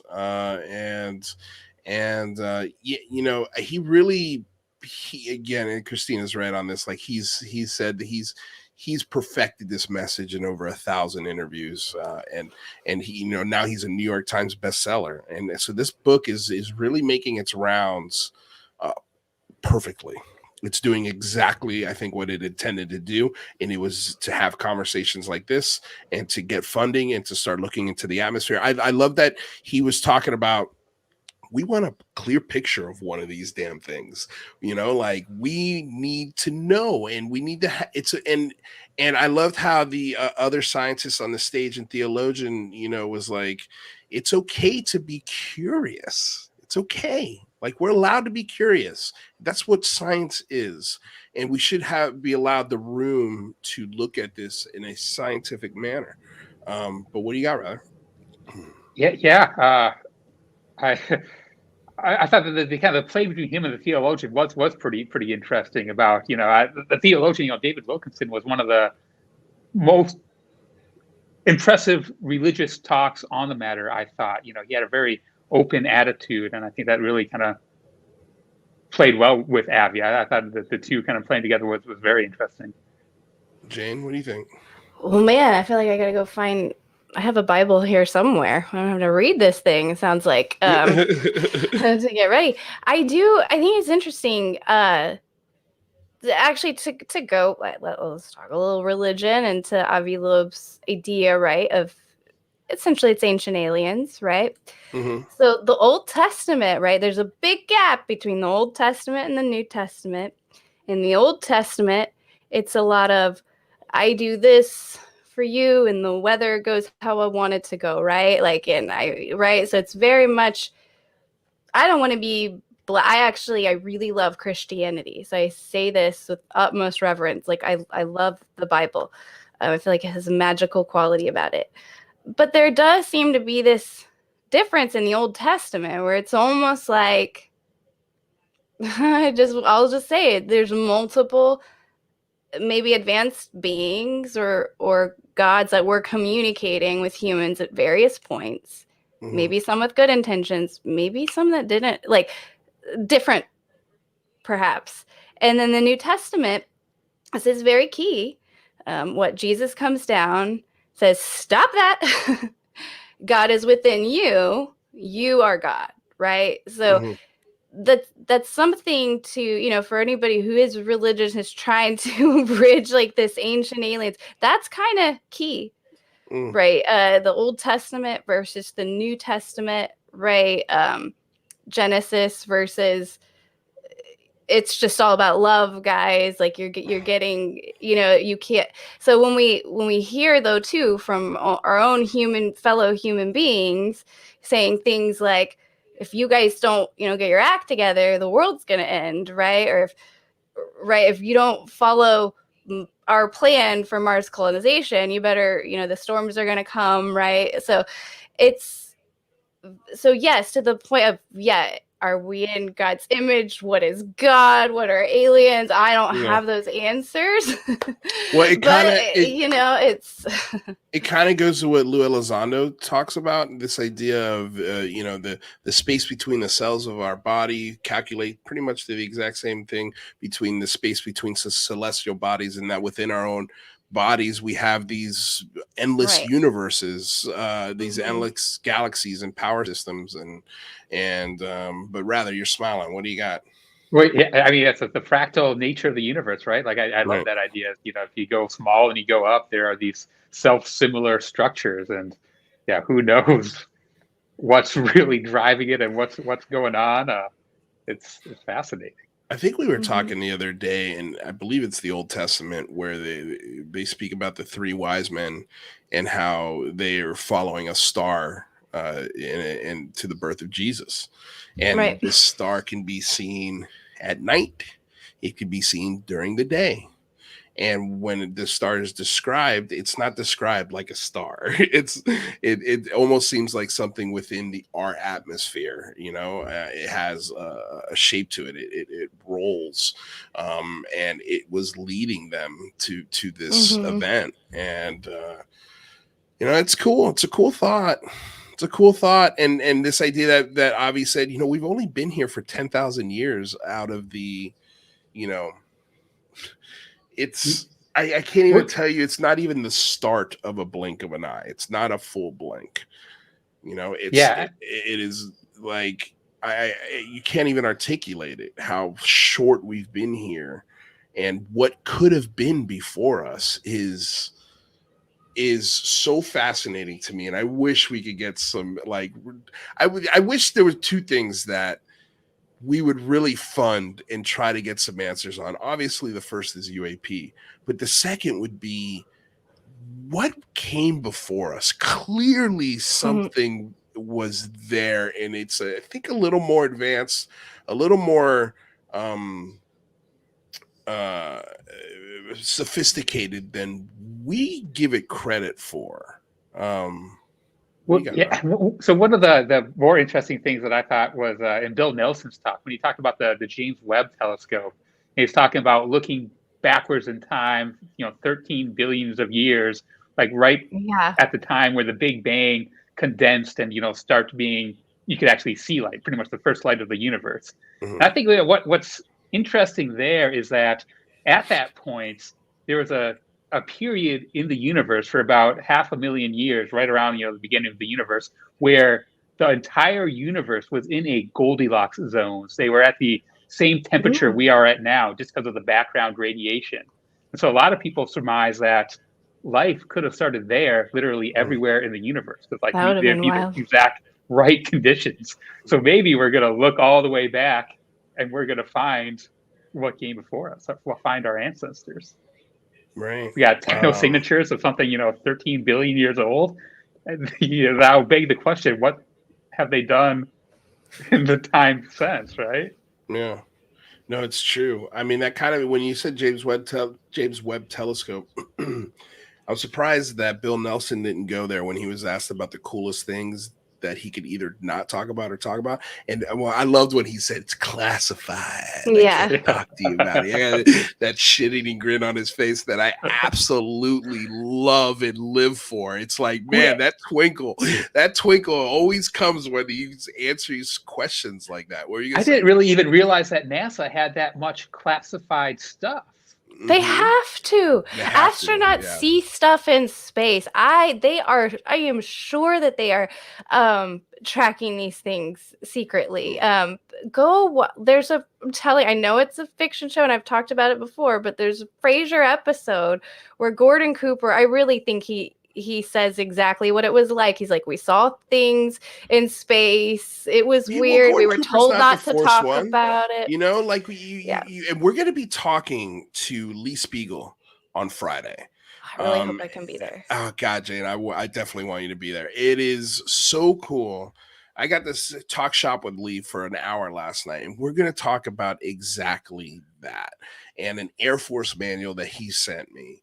And he was telling me last night, I when the first time I went on Coast to Coast AM, I think he said it was with George Norrie, and he presented this Air Force manual for the first time ever on Coast to Coast AM.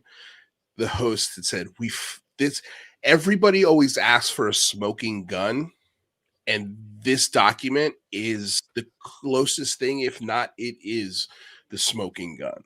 I mean, this Air Force manual and this is 1968, if I'm not mistaken. We'll get into the details of it on Friday, but it is amazing the things that they're spelling out for these cadets who are coming into the Air Force about extraterrestrial life and how it's possible they may be visiting and what kind of beings they are. All sorts of cool stuff. So we're going to get into it. It's a lot of fun. Did you have something you were going to say, rather? No. Okay, all right. I thought you were comment on Cristina, did you get a chance to read the manual I sent you guys? Think ice crystals look weird. There's a lot of things that look weird in space that you can't identify. If you watch an ISS stream, and I like to try to identify things, understand. So I would guess just the same concerns we've had with things like Tic Tac UFO from Navy ships. It would be the same in space, if not we'd be even more concerned, right? And more questioning, could it be ET, right? So I would say also, and I'm wondering if I bet you both Blue Origin and what's Elon Musk calling his again? SpaceX. Yeah. I bet you both of them have classified aspects of their programs. They have to, right? So you think obviously NASA has the exact same thing, because these are special access things where they don't want these technologies falling into the wrong hands. And there would be protocol, right? Like, yeah, I think so. If you're looking for alien life, if that's one of your missions at NASA, you're gonna have a protocol and you're gonna be ready to go. I think there would be to classify Air Force it, right? document. So, there's no doubt in my mind there's a protocol in NASA. Yeah, well, it would have to be. I would be. But what I was gonna say is NASA's been around since the late '60s. Starlink, Blue Origin, and SpaceX have only been around for what, 5 or 6 years. Mhm.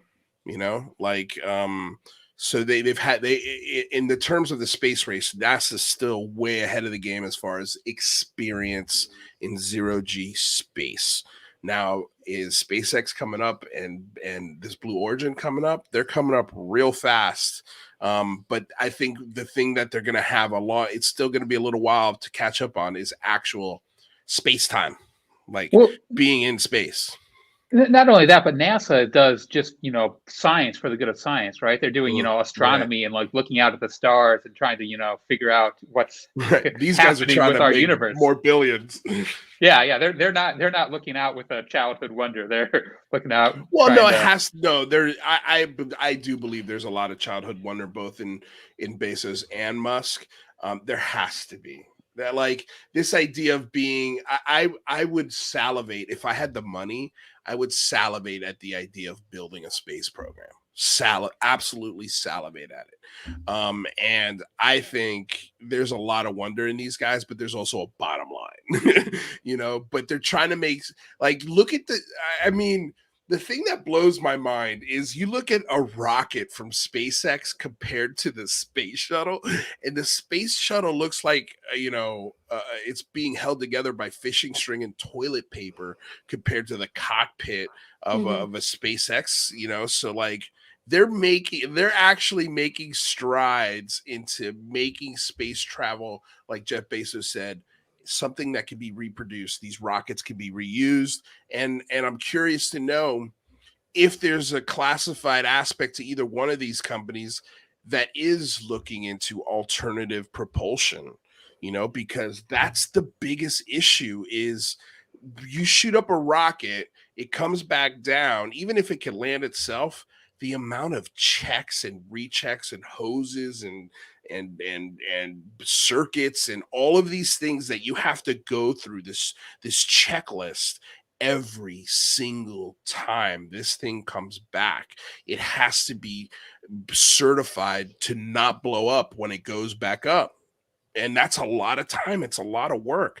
We need it to be where the thing lands, couple hoses get pooped up, they do a couple flight checks, and then 20 minutes later it's shooting back up in the sky. Like, that's what we need to be. It's like the difference between a fax and an email. We're gonna get there. We just it's I think all of us in this conversation and everyone in the chat, we're really gonna see some awesome advancements in technology and space travel. We're not going to see we may see a space hotel, who knows, but I don't think any of us will be able to afford it. It's going to be so expensive, this space tourism. And that's what I'm kind of afraid of, is that it's only going to be available to the ultra rich. I think eventually the technology, just like cell phones, just like VCRs, just like flat screen televisions. Like, I remember when I first started selling flat screen televisions at Best Buy, and people were like, oh, no, I'll just stick to my tube TV. You will not find a tube TV anywhere in this country in a house that, is even kind of modern. You'll find pockets of people who obviously still have the flip phone and whatever. But I mean, for the most part, you won't find a tube television at a Best Buy. They don't exist anymore. Nobody makes them. They're not manufactured. I mean, you might get like a renaissance, kind of like records are having or had. I don't know if that renaissance is over, where records made a huge comeback and people started buying vinyl again and started putting, having a record collection and having the actual analog touch and feel of a record collection and being like, hey, check out my record collection. I've got whiskey or bourbon, whatever. Maybe I don't see the tube TV making that comeback, but you know what I'm saying, right? Like, I think we're really going to see some very, very cool things happen.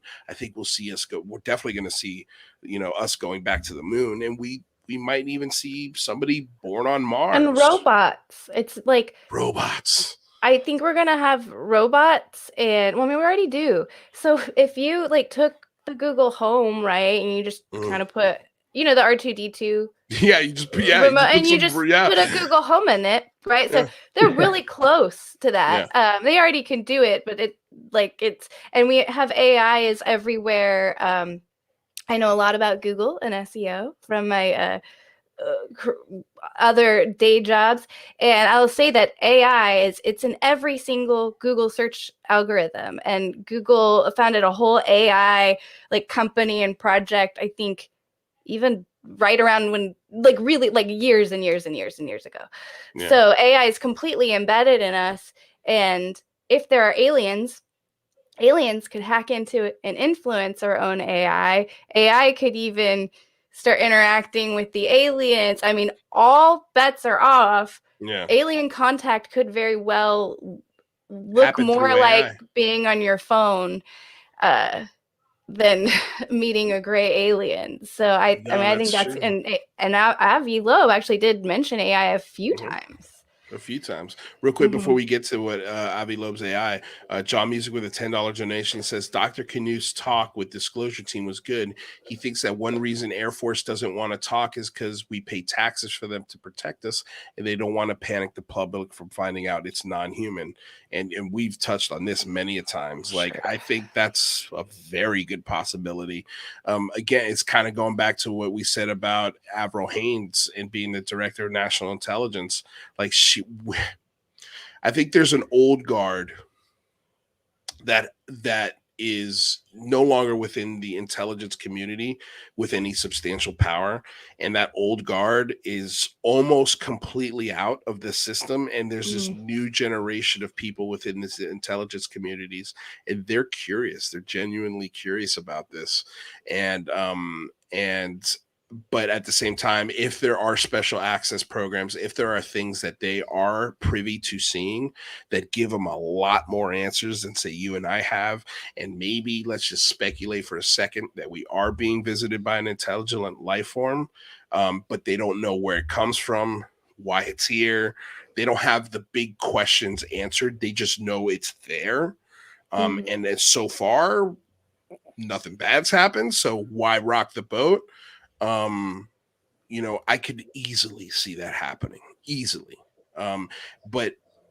But that new guard is starting to implement a plan to. Well, it's like, maybe how start confident are they finding that they out. can keep that secret, right? Especially when things like Avi Loeb are starting to investigate, like Exactly. Yeah, and there's also this emerging threat with China, which I think, man, it wouldn't shock me if that somehow plays into why now. Maybe we do have some of that tech. Maybe we have reverse engineered some of those propulsion systems, and maybe we do have some planes and some things that we are going to have to use because there is this ramp up to war. And just like Jane said, you know, if it wasn't for those bombs, those first atomic bombs dropped, a lot more people would have died because it would have just been just a muddy, yucky war, like, you know, World War II. It would have just continued through for maybe another couple decades. Who knows? Maybe we'd still be fighting it today if those bombs weren't dropped. As crazy as that sounds, like, that's insane. See, I don't know that the bomb should have been dropped. And I grew up kind of being just like, oh, wars sucks, but you know, it's a reality. And I just think it's the worst human invention, and we just perpetuate it. And I just, the more I think about that, I mean, that's no offense to veterans or anybody who is willing to sacrifice themselves for us, you know. So that's not lost on me. But again, I think it's that Thanos type thinking, you know, if I don't kill a bunch of people, somebody else will. Somebody else, or it's not so much that somebody else will, it's going to be worse. Or I'll kill more people later. Like, they're justifying the massacre to ensure that we survive. Right. You know, and for some reason they are the only ones who think they have the solution. I'm glad I don't have that burden, and I'm not in that position, and I would never, you know, seek that. So that's a heavy is the hard head position that to wears be the crown, Jane. Yeah. Well, so in Jeff Bezos is, you know, he's taking on this crown. it's to I'm save sure it's us, not right? easy to be Jeff Bezos. I have a feeling it's not. I Like, if you don't were think able, it's if easy you were to be any able of to these sit in guys. his shoes, say for a week, and get a real Oh idea of no. what's going on, Want to be right back here. I couldn't imagine. I mean, I'm sure there are aspects of his life that are, excuse me, absolutely awesome. Like, just you couldn't even dream up some of the things that he's probably done, including going to freaking space, right? But yeah, But when I you've mean, done everything, that's kind of scary. You're like, oh man, I've done it all. Like, yeah, well, it's nice to think that's that where you there's get things. debauchery. You Yeah, know, it's like nice that's to why things go into exactly. debaucherous places, Yeah. because they're like, regular life's boring. I'm Uh-huh. sleeping with one person. I need to sleep with all the sexes Yeah. at one time. Let's do this. You know. Mhm. Yeah, no, it's wild. Rather, were you gonna say something? Yeah, no, No. I. All right. So Nothing on Ryan that topic. Sprague, thank you so much, my man, for being here. Talk about influences, man. Ryan Sprague has just been an absolute gem behind the scenes for this show, you guys, and in public as well. He's just a beautiful person. But he says something Elizondo mentioned to me about ATIP. They don't know who controls the Tic Tacs, but they believe they know the tech is being used and it will be possible on Earth sooner than we think. So maybe by China? I don't know. Well, look, if we have a UAPTF here, you can bet your bottom dollar that a government as big and as financially capable as China, it probably definitely has one. You know, they probably have, if one is crashed in the US and you don't think one is crashed in China, like that, Asia, all of Asia, that is infinitely bigger than the United States. Golly, think about that, Edge. Just the amount of space when you're talking about UFO crashes. That's a lot. Holy cow! Like, you figured advantage. there'd probably be more crashes there because it's a bigger landmass. So they might have cracked something too. Maybe the U.S. has figured it out, and this is a slow buildup to reveal this tech and possibly lead to a really weird war where we see new planes real quick. And they're going to be on TV in front of our faces. The U.S. has cracked some kind of energy propulsion system, and we're going to use it against the Chinese because we're ramping up the war. Let's go, boys! War bonds, and all the whole propaganda machine starts. Yeah, my guess is that probably behind Elizondo's statement here is that they're presuming they're probably warp drive, and that Chris Plain told us that they've been able to do like a little tiny warp bubble now. So my guess is that rather than having found crashed craft and reverse engineer, they're just kind of thinking, this is what's probably driving them, and we're starting down that road now. Yeah, and Brian also said, he mentioned that don't think of water as fuel for craft. Think of it as literally the means of travel between molecules. It was insane and blew my mind. Man, Brian, did you have that conversation with him over a couple of pints in the UK? I'm curious because I know they just spent some time together. Boys at the UFO Garage, must be tough to get Bezos a Christmas present. What do you buy Jeff Bezos, right? Like, what do you buy that man? Like, I think, if I was going to buy him a present, and maybe you guys can think of one, but he did mention something about arm wrestling to get, to figure out who plays Kirk and who plays Spock when they were kids. Maybe get him like an arm wrestling table, or put one of it in his office. So when they're having a disagreement in the office, they could just go to the old arm wrestling table and best out of three wins the argument. All I can think of is the Tin Man and a heart, but I don't know exactly how to do that. Oh my God! You get him a heart for Christmas. Oh, that's hilarious. I mean, if you were like a spoiled child who hated your dad, that would be a hilarious Christmas present. Like, I could just see the Bezos Christmas tree that's bigger than the Griswold family Christmas tree. It's just this monstrosity, something that you would see in a mall, but somehow fits in a living room and for his house. And his son gets him a heart. What's this? Well, you're the Tin Man, Dad. You needed one of those, I figured. Just a real smart ass gift. Because what do you get that guy? He's got spaceships, man. Yeah.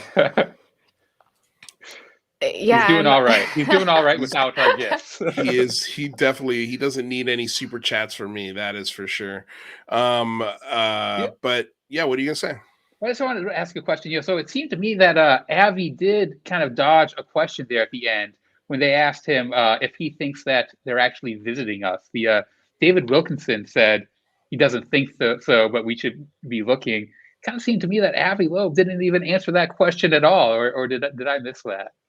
I guess he went off on talking about all the how we're not looking for it the right way. Is that when How we're he expecting started? to knock on the porch? Yeah. So I think maybe he feels like they are visiting, but he didn't want to say that, and he kind of just wanted to lead the horse to the water.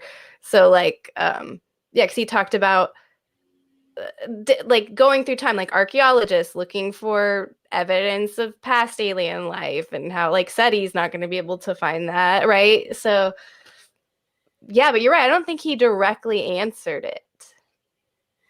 Yeah, that's No, a I don't good think point. I don't think he directly answered it either. I think he went to some analogies that he likes to lean on, and just again I think because I tried to get him to answer the question too, and he's close. He's real close because those videos that came out. Oh man, if we had just one more angle on another video, I think he would flat out say it. He wouldn't have an issue saying it at all. That the possibility of it is absolutely with the real. Muamua. It's so interesting. Like he won't say that, but he'll put a lot of weight in the Muamua theory, which I don't even know that I'm convinced of. And I definitely believe I definitely believe there could be big spaceships flying around out there, and that's what we see sometimes. But well, then he does. Yeah. I get the impression that he wants to say no, that he doesn't believe that they're visiting us, but he doesn't want to say that out loud and and kind of expose his potential bias. If he didn't think that, why would he be trying to raise money to study it?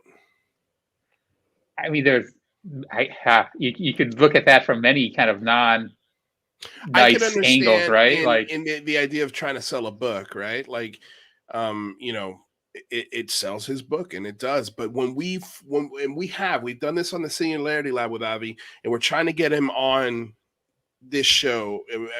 He'll be here hopefully before the month ends, if not next month. But he, I remember when you proposed the idea of a Cuvier drive, and he's like, "That's pure fantasy." It's just like, well, wait, what the? Who are you to say that's pure fantasy, dude? You're telling us a rock in the solar system that flips, every, with a mathematical sort of precision, and that it changed, trajectory in the middle of its flight in our solar system. Like, why would you say something like that? Why wouldn't you just say, yeah, it's possible? I mean, the energy constraints, of course, would be massive. It would be something that humans would not be able to do. So for me, it's hard for me to conceive that kind of idea. But to say, no, it's pure fantasy, it's like, dude, you're kind of speaking out of both sides of your mouth a little bit here, because you're railing on Neil deGrasse Tyson for not having an open mind, but we throw out Cuvier drives and warp bubbles, and you're like, nah, get out of here with that shit. Yeah, well, why? Yeah. And the only, I guess, reflecting on this, I think that there's kind of two systems of belief, right? Kind of like one thing that you kind of feel innately, and then there's like that other kind of intellectual level of like being open-minded to being wrong. And so perhaps Avi Loeb is like, deep down, he doesn't think we're being visited, but he has the, academic awareness and the intellectual ability to have an open mind and say, yeah, I don't think they're here, but let's look and find out for sure. Right. Which, yeah. But he talked about ancient aliens.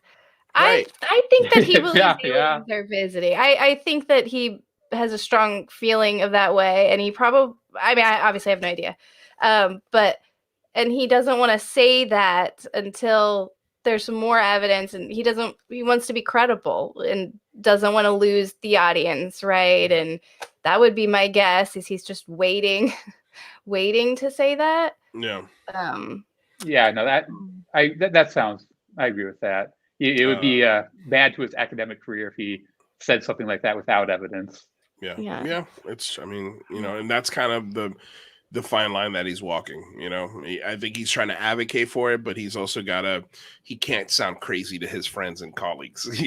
And by the way, Ryan Sprague, please share the 3 secrets to a successful marriage that Lou Elizondo shared with you. That would be nice little. Yeah, I'd like to know. I think a lot of people would like to know. Real quick, this will be, I guess, the last thing, and then we're gonna get out of here, guys. And by the way, thank you everyone so much for being. This is a very successful stream. A lot of folks were here. Thank you for sharing. Thank you for being here and relying on us to help break this down and talk about it and have fun with us. So appreciate it. Laszlo Holyfield with a $5 donation. Avi, if he gets evidence of non-human intelligence visiting us, he will go down in history. Nobel Prizes, talk shows, circuit, history books. He's right. Yeah. Like if Avi Loeb gets a confirmation that these things are definitely in the atmosphere, even if we don't get an answer on what they are, but that we can definitively say, yep, they're in the atmosphere. Yep, they're intelligently controlled. Yep, they're not ours. And yep, we're still trying to figure it out. Yes. Put them on the dollar bill. Yeah, you put them on the dollar bill. You're exactly right. Super chat. I think it feels a little bit like he's in Vegas and he's betting everything on a roulette table, and he's like black or red, whichever color he would choose. Gray. Gray. Yeah. And he thinks he's going to hit big. He really does. I think he might. We'll see. He's a long way from $100 million. There's a lot. I mean, December 2017 was a big deal, but ever since the UAP report, a lot of people are betting on this.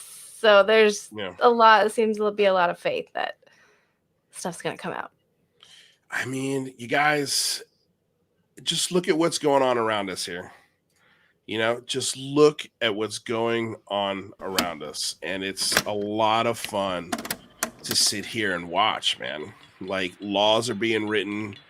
Really cool conversations are being had at places where this conversation has never been had.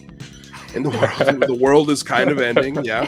But there's hope. Who you talk to, but there's hope. There's hope. There's hope. hope. We're gonna send Ben Affleck to the exactly. asteroid in December. We didn't even talk about Bill Nelson's whole review of Armageddon. But man, I don't even want to get it. We don't have the time. We have the time. But this idea of an asteroid coming, I'm sure we're going to come back to it. I don't think insanely that's close to us. We'll come back to that. that. Glad Bill Nelson's on that case. Yeah. I'm wondering if that's part of NASA's classified information or files. I hope not. God, knock on wood. I definitely hope not, because that's just too soon, man. I really don't want to live through an asteroid impact. Well, I'm not going to live through it. Nobody's going to live through it. Yeah. It's going to be. I'd rather die than live through it. Yeah, I'm okay. Yeah. On that pessimistic note. All right, I don't even want to go to Skinwalker Ranch, guys. I don't want to live through an asteroid. It's true. It's very true. All right, so Jane, before you get out of here, please tell everyone where they can find your stuff.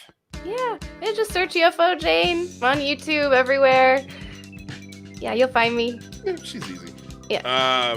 Rather be Squidding? What are you working on? Yeah. Remind the people. Yeah, I'm working on some interesting interdimensional hypotheses around complex numbers. Subscribe to me over at Rather Be Squidding to make sure you find out about the latest there.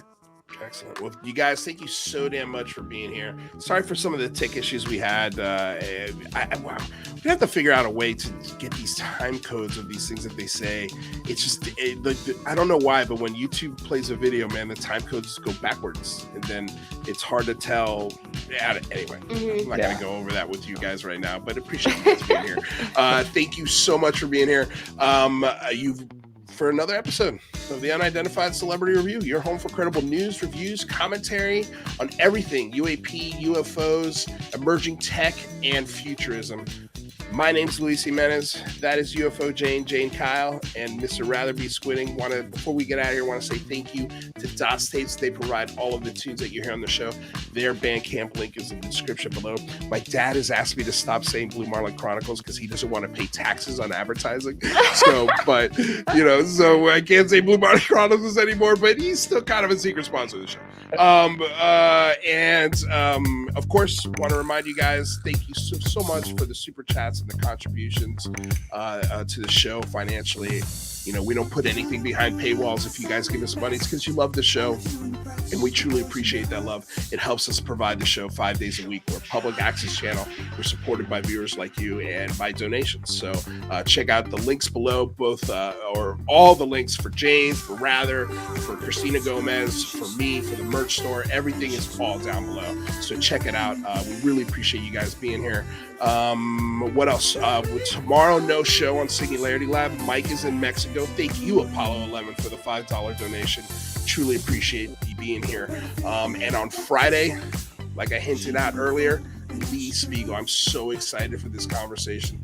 Lee Spiegel is one of my he's not a mentor because I just first talked to him yesterday, but he's definitely a huge influence on me as far as starting the channel and people that I've wanted to talk to since I've started the channel. Lee Spiegel's very close to the top of that list. So I'm so excited to have him here. We're going to go over his CBS album. We're going to go over his UN visit. We're going to go over this Air Force manual. And we're going to go over the cool times that he had at Ridgemont High with Steven Spielberg and Jacques Vallée and Close Encounters of the Third Kind, and putting out radio shows and albums that he was the first to do this stuff, like real trailblazer. We would not be here without people like Lee Spiegel and Peter Robbins and Jacques Vallée and Betty and Barney Hill and all of these great researchers and experiences and photographs and just really rich history of UAP and UFO talk. So, man, if you cannot tell, I'm super excited for Friday. I cannot even begin to explain. But other than that, you guys, thank you so much for being here. Until next time, stay safe out there. Why does the music stop there every time? What is going on? By the way, I just did a whole new music thing, so hopefully this will stop happening. But what is shaking with this music? Why? Why music? I know, and I love it so much. It feels like a song I grew up with now too. It's like, why? It's like, what's every show now? All of a sudden it just stops and damn it, you're ruining the end of my show. You stupid file. Anyway, thank you guys for being here. We love you all. Stay safe out there. Peace.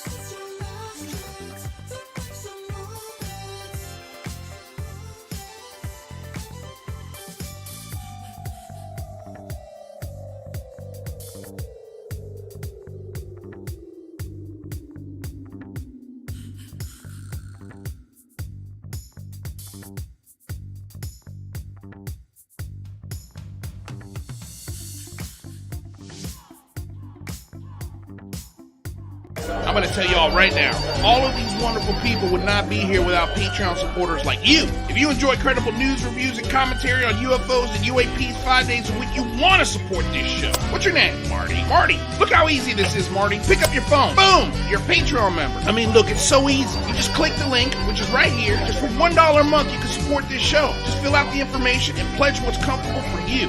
It could be $1, $5, $10, or who knows. Just support.